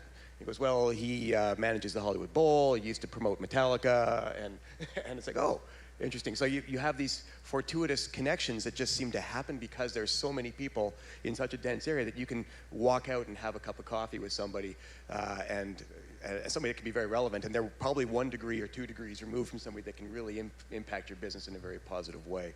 So you don't have to live there necessarily, but if you do, you increase the odds of having these positive collisions. It's a great point. I mean, you think about business development opportunities and partnerships. Some of you might know that Tony, who ran Zappos, has started a mini city. He's basically taken over downtown Las Vegas. The reason he did that all came from a book he read about the efficacy of cities. Apparently, according to this book, huge book, people are about 25 to 35% more productive when they live in cities than in suburban areas. And they're trying to explain why. And in the end, they believe it comes down to serendipity. Sometimes 1 and 1 equals 17. And those 1 and 1 bump intos can happen in places of concentration of talent in a way that isn't possible in places where there are less of those connections. If you have 10,000 people of level X talent in one place and you've got 200,000 in another and it's geographically the same size, the chance that you're going to bump into them over a beer is a little bit higher, and that can do great things. And you do end up going there because, I was a New York-based company. I'd fly to California all the time to do business development. And you go, what's that old saying about robbing banks? You go where the money is? Well, if you're doing biz dev deals on the web and mobile, you're probably coming to the Bay because that's where all the users are. Believe it or not, we're out of time, but I have terrifically enjoyed this conversation with Ben, Sam, and Derek. Thank you, guys, very much. That was terrific. Thank you. Thank you, Tom. Thanks for hosting me.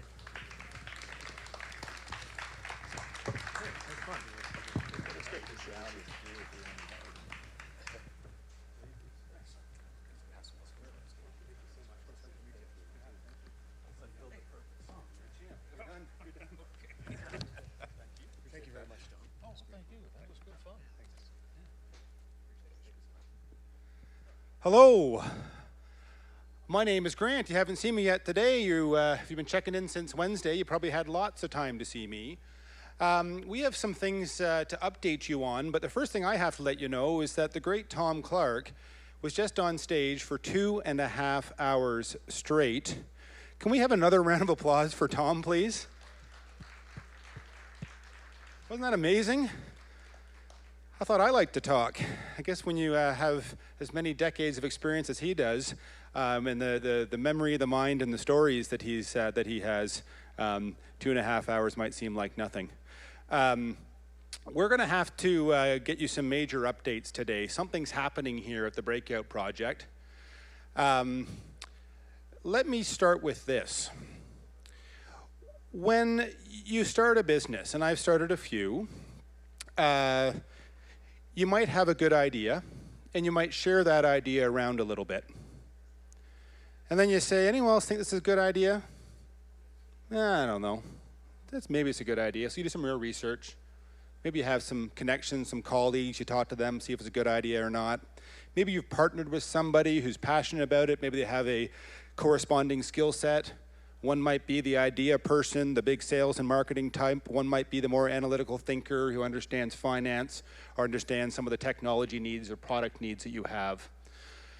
And you, if you're excited about it, you start building a nucleus of founders.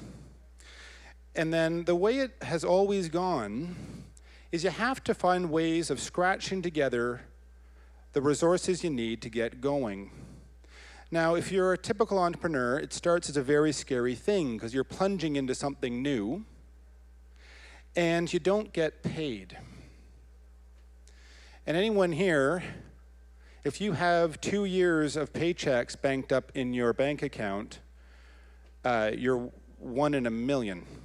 Actually, I heard recently the average American has less than a month in their bank account.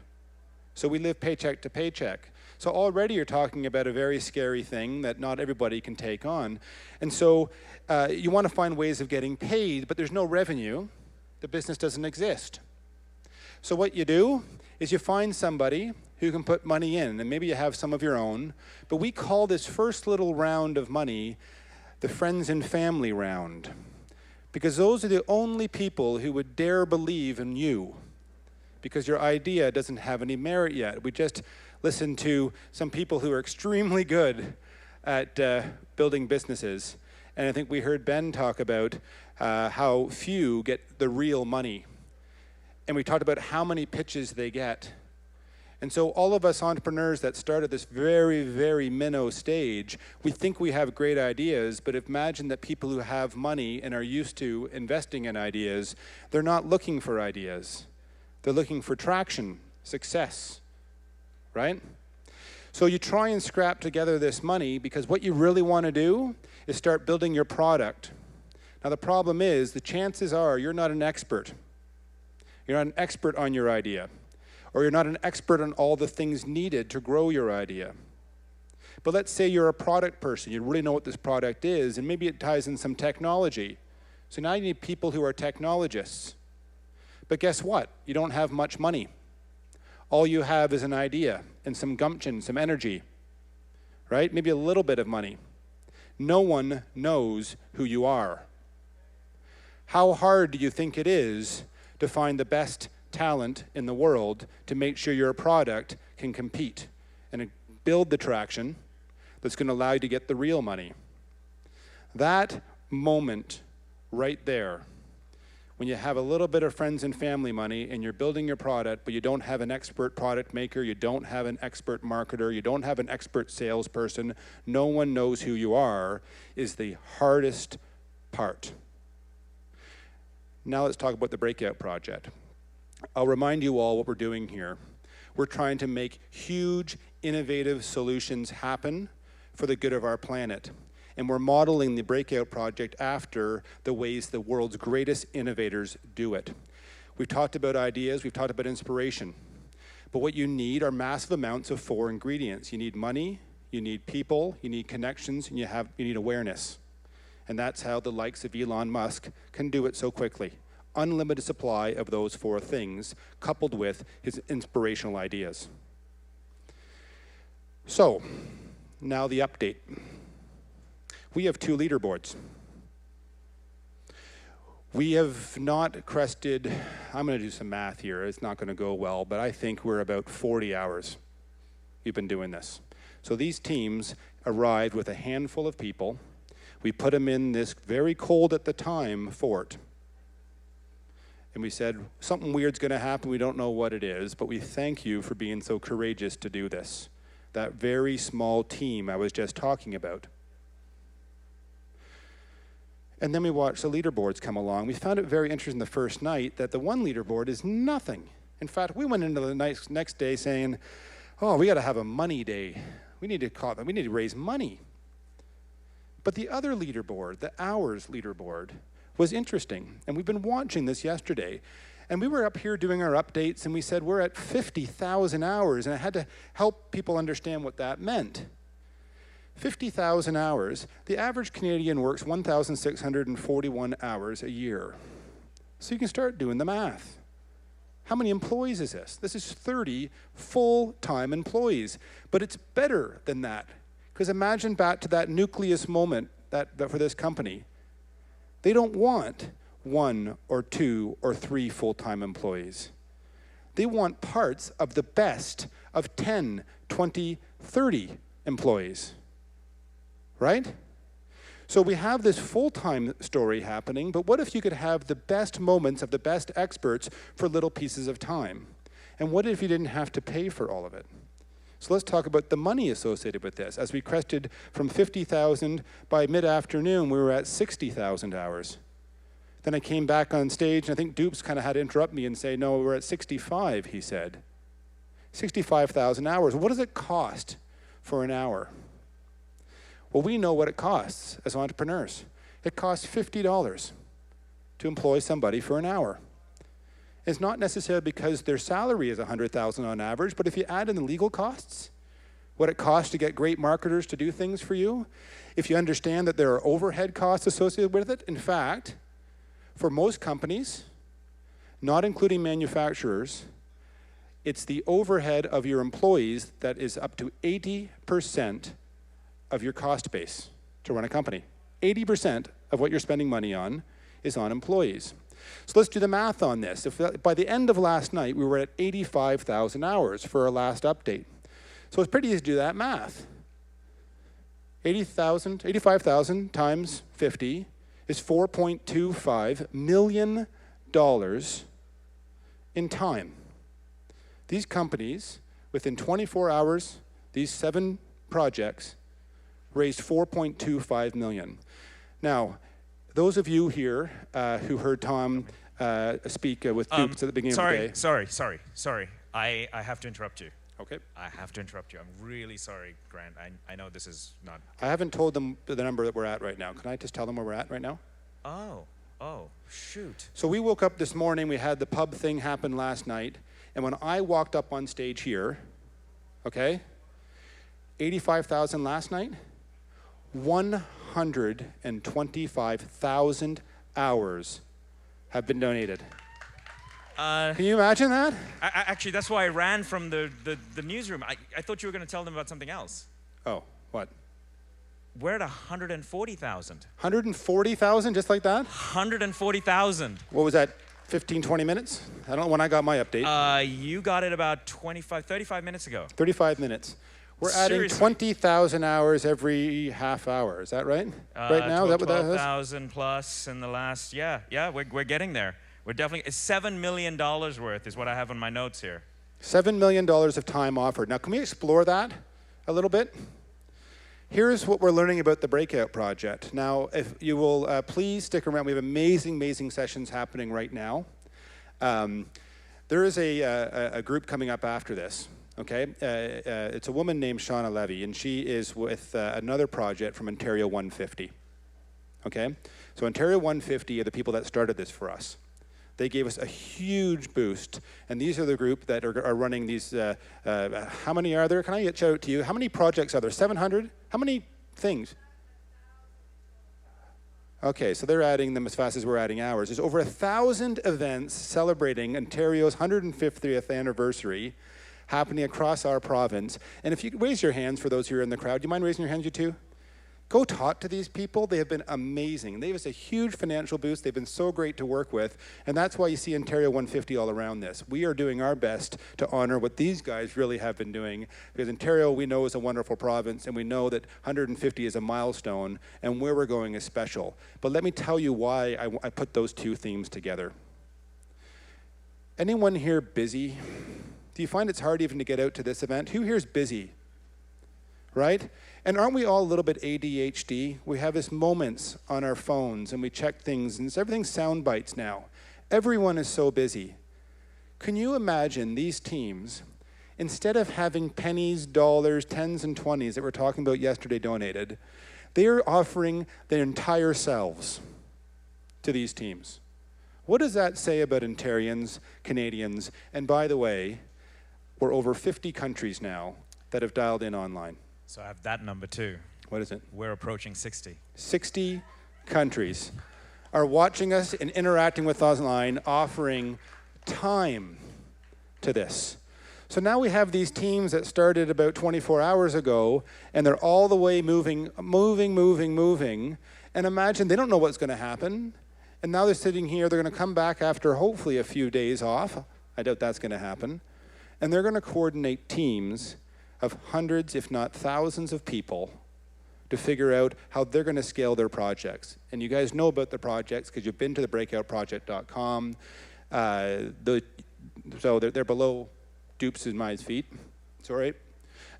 Keep stepping on them. Those of us here at Fort Henry in Kingston, Ontario, would you please do me a favor? Would you spend the time to walk up, enjoy the balcony, get some shade, and go say hello to those teams, shake their hands, thank them, and wish them all the luck that they're going to need in coordinating a massive inflow of human resources that has never happened before in the history of us. Certainly not us. I don't It's know. going to be amazing. But here's the thing. So this is how fast things are moving right now. So just a half an hour, 45 minutes ago, our social media team came to me and said, newsrooms came to me and said, hey, you know, we need a video about what's going on. So we actually got this video prepared to go to social media, and now we have to actually drop it out. This is what's being shared on social media right now. So if you've got a phone, let's get this shared out as fast as possible. The Breakout project has been incredible. We didn't know when we started this project 5 months ago what would happen in these last 2 days. And the surprising thing is, thousands of people are watching online from here through China, and we have managed to have over 120,000 hours donated to the projects here. 120,000 hours. We have actually leapfrogged needing money. We have 80 full-time people working on these projects now, and we're not done. We're not done. You've got to get out there and run this number up and make sure that these teams get your expertise. The Breakout project has been incredible. We didn't know. And that's a story. That's a story. We didn't know we were going to do this. We didn't. You know, they were talking about pivoting. You talked about pivoting. We pivoted. We understand. So the Breakout project, you guys are here for the first. Thank you so much for taking time out of your days to watch us online and to enjoy what feels like the first really hot, sunny day in a very long time here in Kingston. But I'm hoping you guys remember this day as much as we do. You guys were here when we learned that maybe it's possible to leapfrog money. We're leapfrogging money.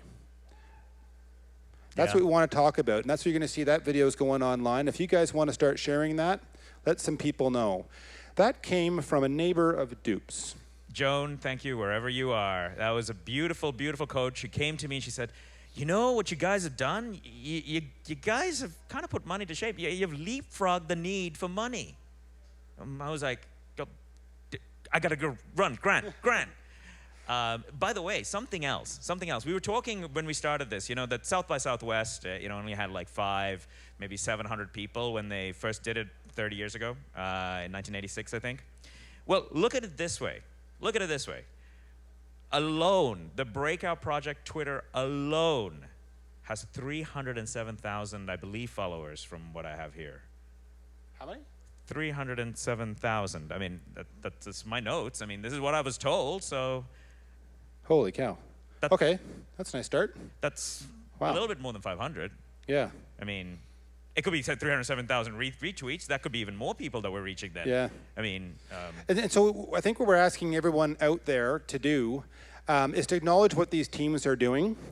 I'm going to encourage everybody here, if they want to know what's happening and how these teams are going to cope with this new opportunity, you go to thebreakoutproject.com.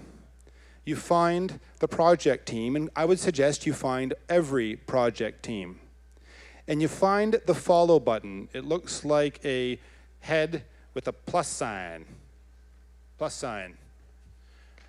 Hit that button, and you're going to receive all of the updates that these teams are producing, because as you likely know by now, the Breakout project doesn't end Really, it just begins, in many ways, at the end of the 48 hours. Because those online newsrooms, those online pages where they can communicate with the world, will be up in perpetuity.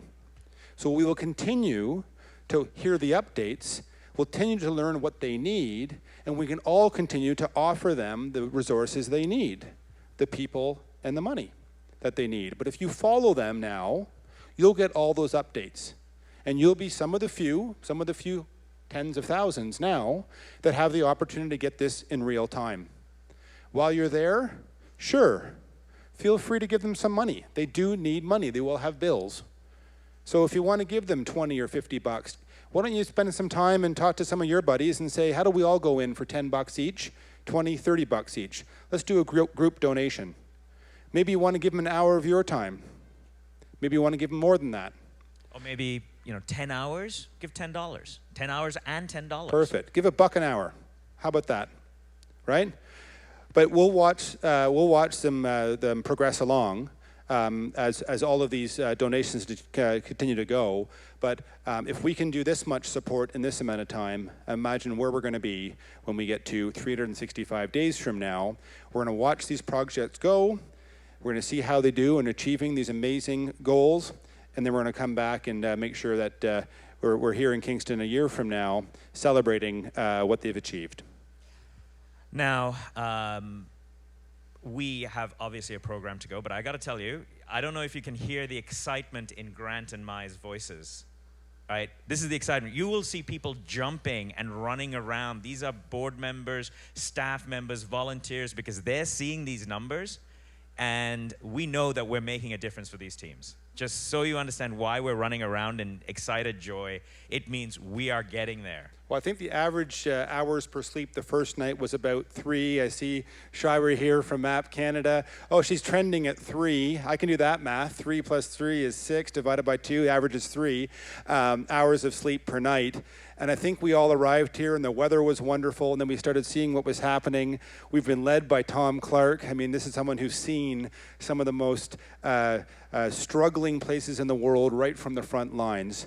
I think he started getting our energy going, and then we saw what's happened with these leaderboards, and we're having some amazing conversations. Shira and her team were just talking to me about the Breakout project and what it might mean and how we can even use our technology in some different ways. There's a lot of people talking to us about the technology and what we've learned here, the number of conversations we're going to be having around that. But what happened was not just that leaderboard moved, the energy of us moved. I was exhausted when I arrived. I just hadn't had the sleep. And by about 7:30, 8 o'clock, I was about as excited as I've ever been.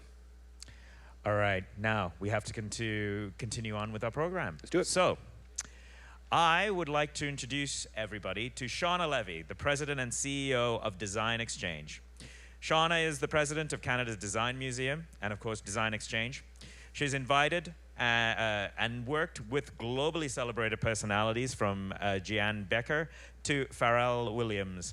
Former Vice President of MMP Canada, Shauna co-founded the internationally acclaimed Interior Design Show in 1998. She is instrumental in positioning the city of Toronto as an international design destination, bringing some of the world's most creative design minds to Canada, as well as building the international reputation of Toronto as a design destination, and an amazing supporter of the Breakout project. We've got lots with Shauna here for the next little while.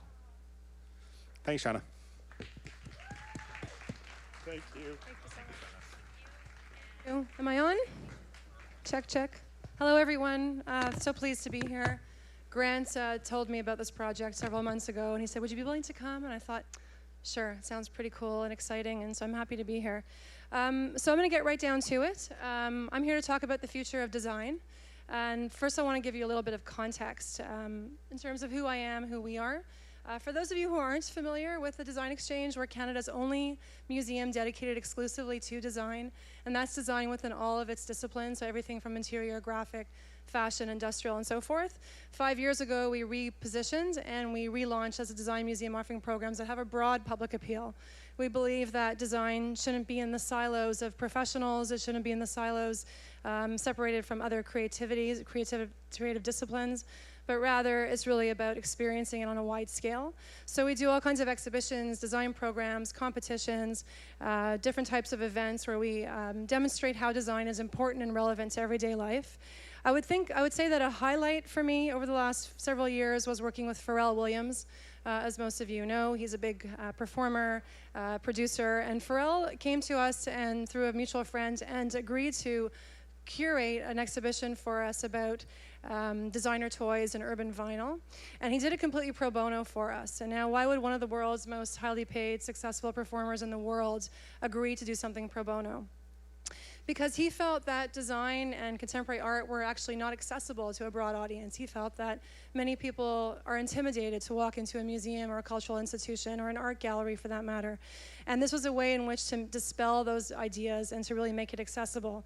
I knew he was right when I received numerous telephone calls from young people asking us what the dress code was, because they simply had never been to a museum before.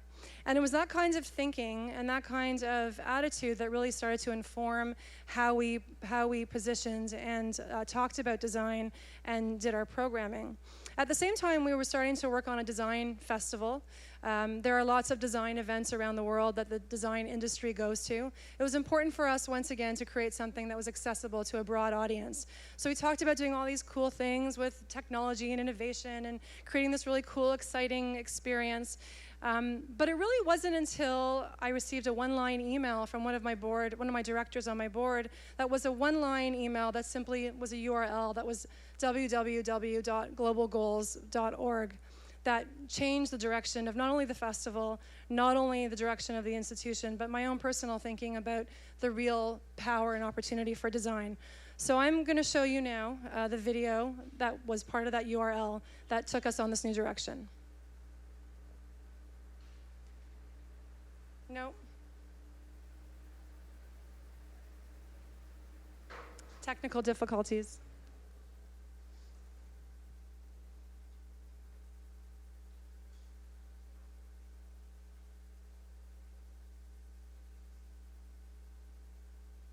I can sing in the interim. We can be. We must be the first generation to end extreme poverty. The generation Most determined to fight injustice and inequalities. The generation that saves the planet from climate change. And this is how it will get done. The global goals. A 15-year plan For everyone, everywhere. with no one left behind. We will live in a world Where nobody anywhere lives in extreme poverty. Where no one goes hungry. Where no one wakes in the morning asking if there will be food today.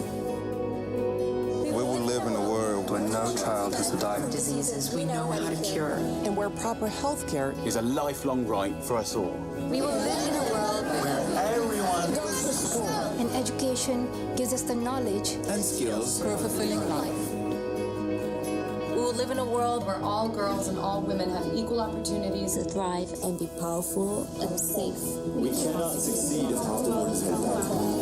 We will live in a world where all people can get clean water and proper toilets at home, At school and at work. We will live in a world where there is sustainable energy for everyone, heat, light, and power for the whole planet. Without destroying the planet. We will live in a world where economies prosper and new wealth Lead to decent jobs. for everyone. And we will live in a world where our industry, our infrastructure, and our Best innovations Are not just used to make money, but to make all our lives better. we will live in a world where prejudices and extremes of inequality are defeated. inside our countries and between different countries. Where people live in cities and communities That are safe, progressive, and support everyone who lives there. where we replace What we consume. Planet where we put back what we take out of the earth. We live in a world that is decisively rolling back the threat of climate change. where we restore and protect the life in our oceans and seas. Restore and protect Life on land. The forests, animals, the earth itself. with peace between and inside countries. Where all governments are open. An answer to us for what they do at home and abroad. And the justice rules. With everyone equal Before the law. Where all countries and we their people. work together. In partnerships of all kinds. To make these goals a reality. United Nations Global Goals for Sustainable Development. Let's get to work. Let's make it happen.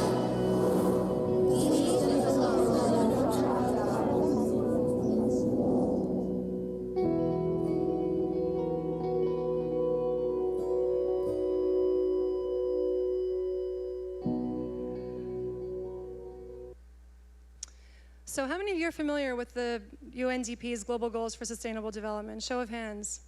Got a couple of you here. Excellent. So for me, this was a really important moment. I, at that point, was not familiar with the goals and saw the video, and I have to confess that the hair on my arm still stands up every time I see it. But there were two things that I took away from this video. One was that clearly, these challenges will never be met if we don't all work together. It's a question of government, corporate, and people to all come together that will make these things happen. Second, what the video showed me was that they were all design challenges. I believe that if we apply innovative thinking, creative thought, and throw in a dash of courage in that, we will be able to solve challenges like the ones outlined here. Even if we look at the situations that we deal with today in Canada, whether it's issues around affordable housing or issues that are faced by our Indigenous communities on a daily basis, again, whether it's housing, access to food, and so forth, I would argue that design with innovation and technology can address these goals. I would argue that design can be a catalyst for positive change. And so this, to us, is the new definition of design. Design has the ability to create tremendous social impact. Sure, design is still about beauty. It's still about a great handbag or a fantastically new luxurious car or a great iPhone. But what if that iPhone could be used to have an app that transports blood by drone to communities in Rwanda? What if that handbag had a portable medical kit for communities in northern Canada, and so forth? And so I'm going to show you a little bit about what we think design is and what the capacity and strength of an opportunity for design is today. Here are a few examples of some of my favorite projects. This is Boyan Slat. He's 19 years old. He discovered a way in which to create an artificial barrier reef to clean the oceans of plastic. He was a big scuba diver, was constantly being bombarded, literally, with plastic, and came up with this idea.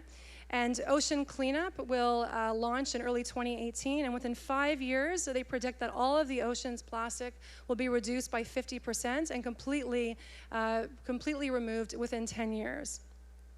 This is a project by an architect named Sue Fujimoto. It's in Paris. It's called 1,000 Trees. It's the idea that we can bring green living back to our urban centers, because certainly today we're struggling with that balance. This is a project by Terraform out of New York. It's this fantasy kind of approach to what could the greenest New York look like. Certainly very green and very exciting. This is two projects that we have side by side here. The one on the left is by Foster and Partners with NASA, and basically it's a project where the cars power the road powers the cars. On the other side, we have a project that's a prefab, off-the-grid, completely sustainable home that also powers the vehicle that's adjacent to it. This, of course, is Elon Musk's Hyperloop. We all know the story that it's an open source opportunity for people to compete to be part of this program. This is Massimo Bottura's Refetterio. As you may know, Massimo Bottura is a world-famous chef, and what he did was he designed this beautiful experience during Expo Milan and during the Rio Olympics where homeless people could come and have food. The food that they were eating was being prepared from the leftovers of food from the restaurants that day, and all created with some of his friends who are some of the biggest designers in the world to create a really beautiful environment and space. This is Dan Rozegaard's Smog Tower. He's a Dutch designer who has created this tower that literally cleans the air of smog. There is currently one in Beijing. I saw him last week, and he told me that the response from countries all over the developing world has been insane, and even within the developed world. So there's a huge demand for that project. This is a really fun project, and it demonstrates that you don't really need to be a big designer to achieve something. Kilias Souris is 15 years old. He did a fun architecture program at Columbia University in the summer, and he went back to his native Greece, and he created shelters made out of life preservers from Syrian refugees that had been washed up on the shore.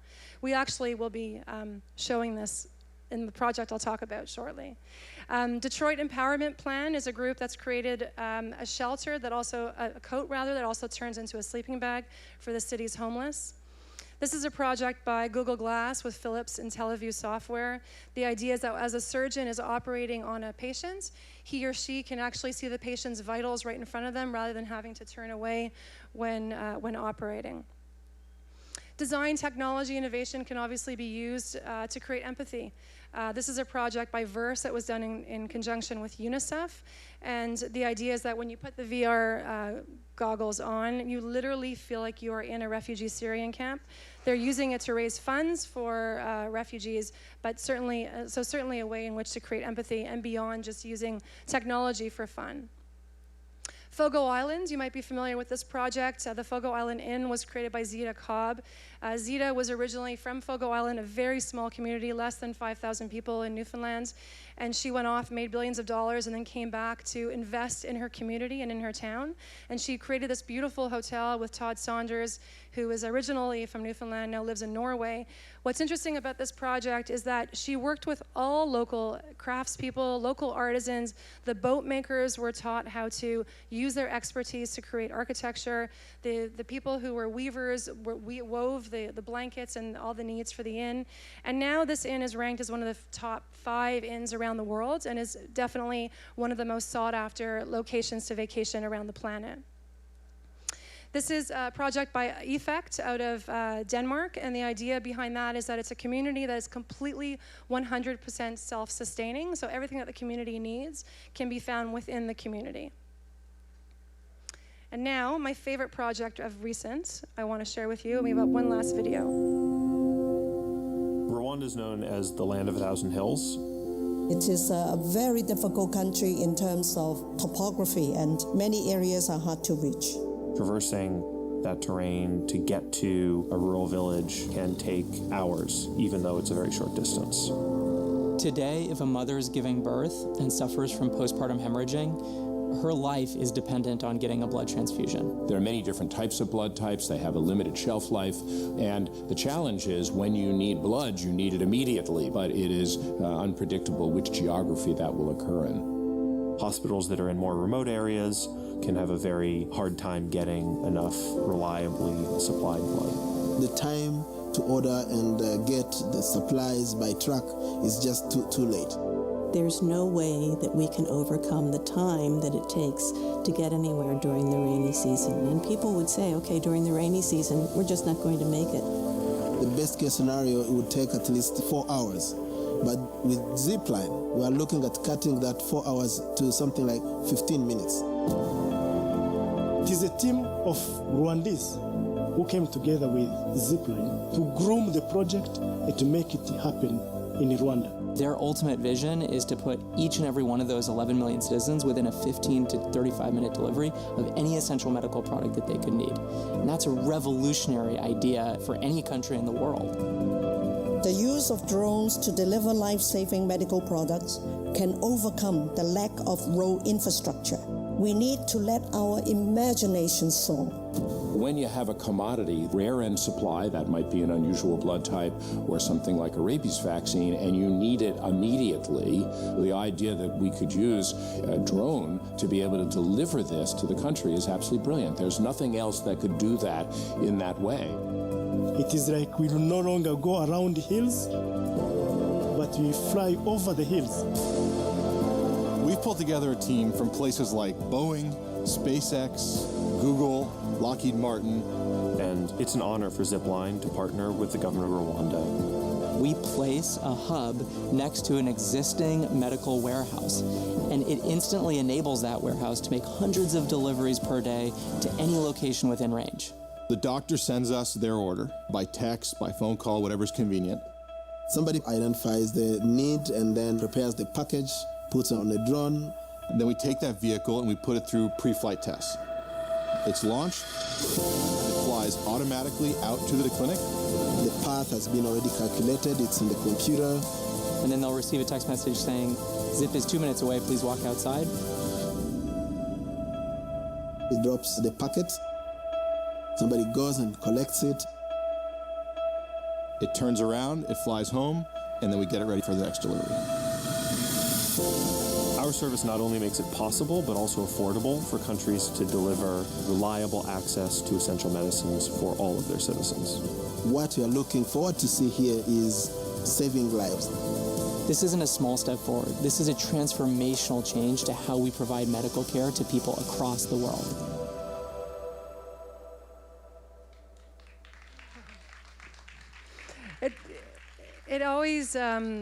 I'm always so excited to feel people's response to that video. My 12-year-old daughter, every time she watches it, she always says her favorite part is when he says, we now no longer have to go through the mountains, we can go over the mountains. And she just lights up, and I think it really speaks to the power of design, innovation, and technology.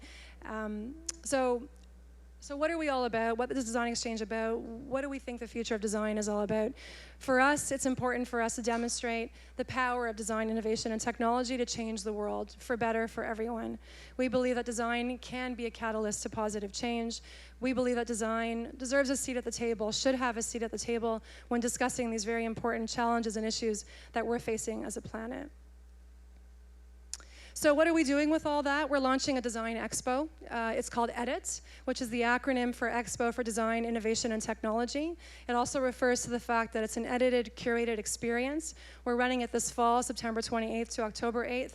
And we decided to do it at a very important time. It's Canada's 150th anniversary, as well as Ontario's 150th anniversary. And we want to speak about the future, the next 150 years. What will the future of Canada, the future of our province look like in 150 years? And we think innovation, design, and technology is a big part of that. So we'll be looking at how the intersection of those three things work together to make the world a better place for all people. And so when I saw that video that I showed you earlier with the global goals, it inspired me enough to contact the UN, and I went to meet with them in New York, and I remember standing in front of the UN thinking, what am I doing here? And had a great meeting with the person there and told them all about our project and all about what we're hoping to achieve, and asked the UN to partner with us on EDIT, and they said yes. And so EDIT is in partnership with the United Nations Development Program, and it's inspired and informed by the 17 Global Goals for Sustainable Development, and we've chosen the theme of prosperity for all.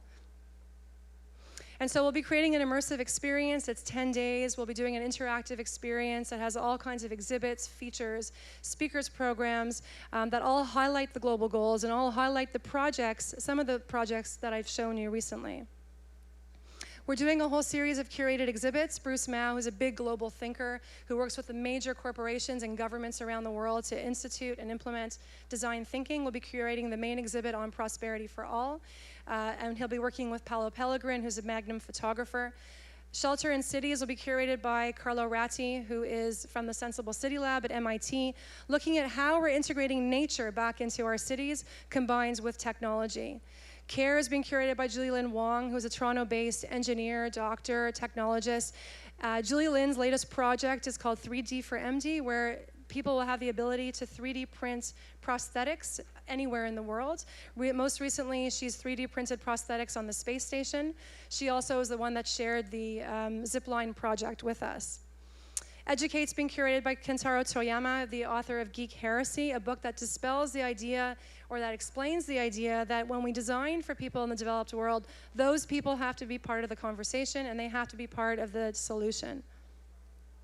Nourish is being curated by the Jamie Oliver Foundation. We all know Jamie Oliver, of course, is a big celebrity chef, but Jamie also has an advocacy line, a part to his business and what he does that looks at food sovereignty and looks at obesity, sugar tax, and all that kind of stuff. So Jamie's quite excited about this project.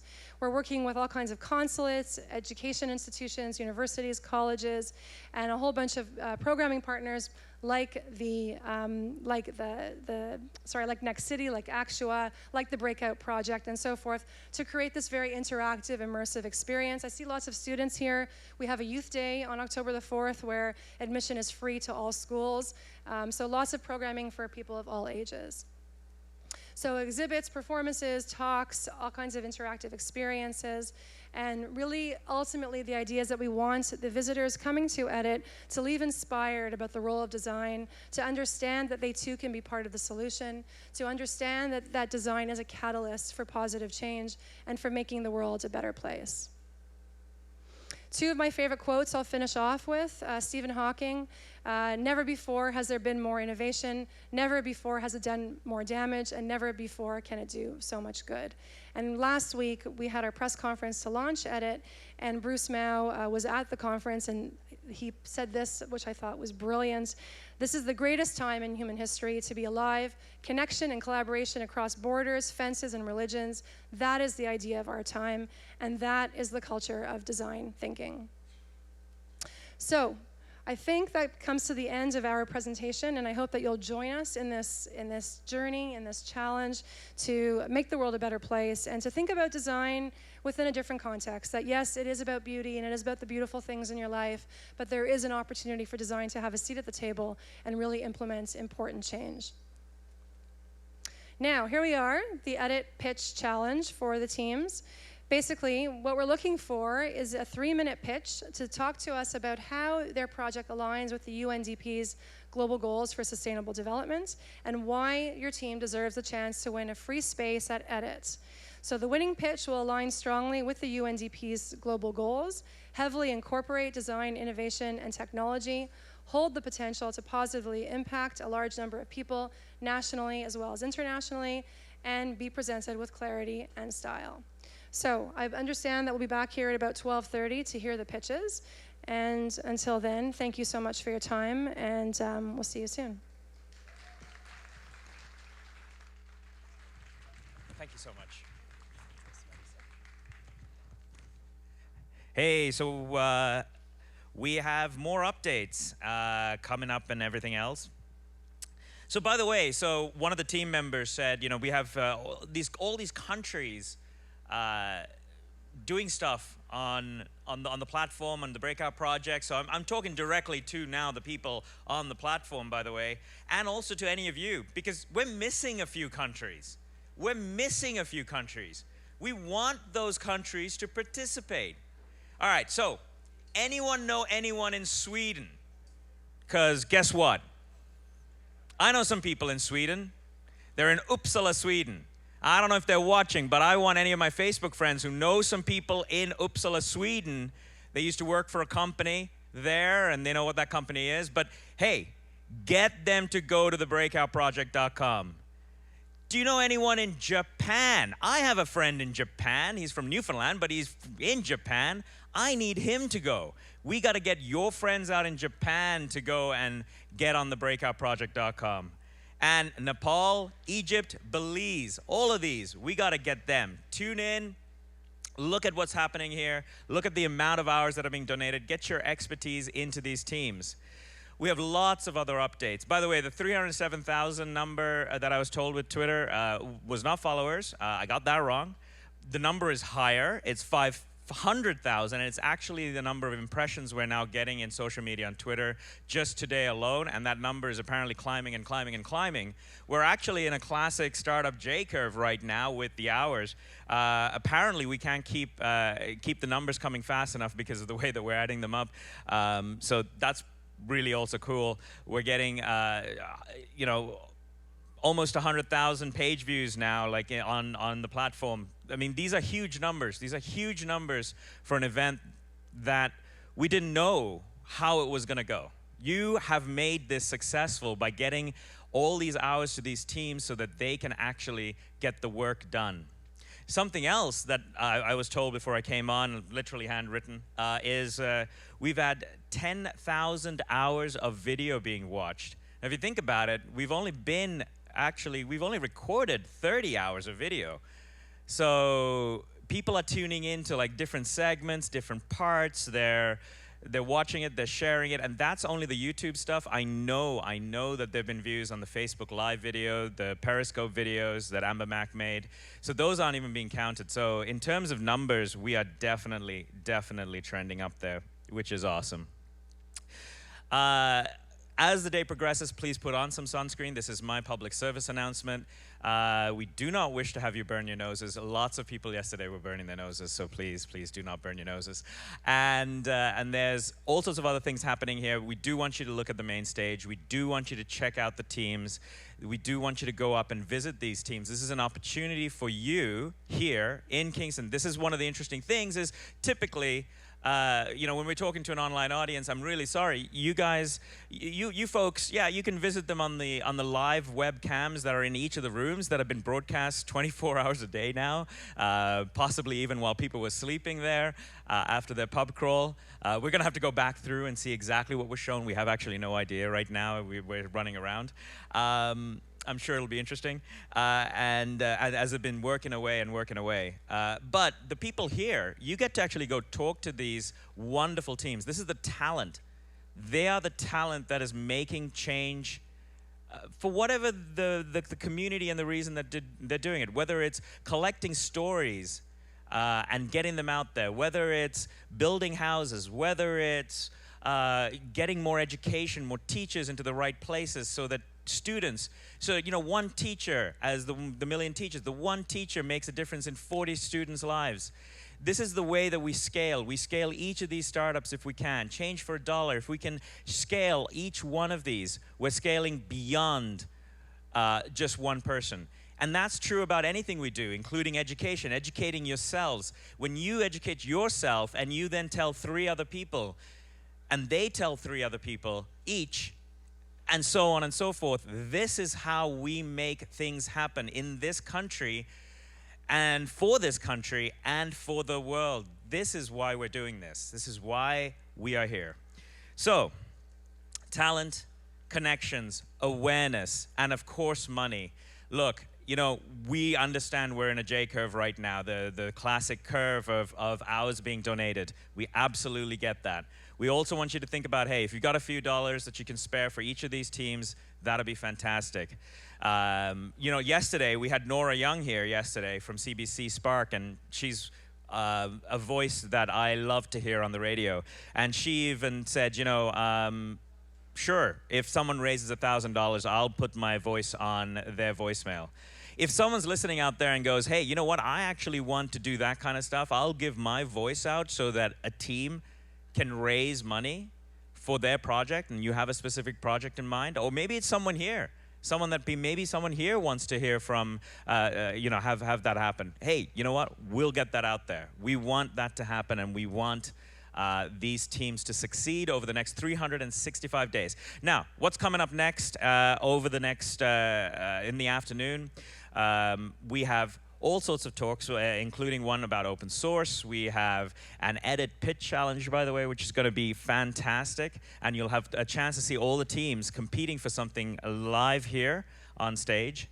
And we have a couple fireside chats, team updates, lots of other things happening, and possibly being surprised because, as you may well know, any type of event like this, you may be surprised at the surprises that may come to you that we don't even know yet. Ha. All right. So, with that being said, we are going to go on to the next segment, and I'm going to introduce you to Dominic Michio, who is the Country Director for Global Citizen Canada. The Canadian office, based out of Toronto, officially opened in 2013, making Canada the most recent country expansion following Australia, the United Kingdom, and the United States. Global Citizen is a movement of millions of people taking action to solve some of the world's biggest issues. The organization produces the annual Global Citizen Festival since 2012 on the Great Lawn of Central Park in New York City, where 60,000 fans attend by earning their tickets through taking action on extreme poverty. Global Citizen in Canada has notably campaigned on global health issues, such as the eradication of polio and education, to assure all children have the opportunity to attend school, especially those affected by conflict or emergency. Almost sounds like a Breakout project to me. In September 2016, Global Citizen held the Global Citizen Concert to end HIV, tuberculosis, and malaria at the Bell Centre in Montreal. This first-of-its-kind event encouraged over 75,000 actions and helped to generate, get this, $12.9 billion in pledges to the Global Fund. The Global Citizen concert was further amplified through a national television special. Dominic, prior to joining Global Citizen, Served 6 years on city council in a town I know very well, considering I lived in Edmonton, just across the way, in Leduc, Alberta, and founded ventures in economic services, environmental education, and design, and is an Oilers fan, continues to be an Oilers fan. So go Oilers, go, and let's have Dominic on.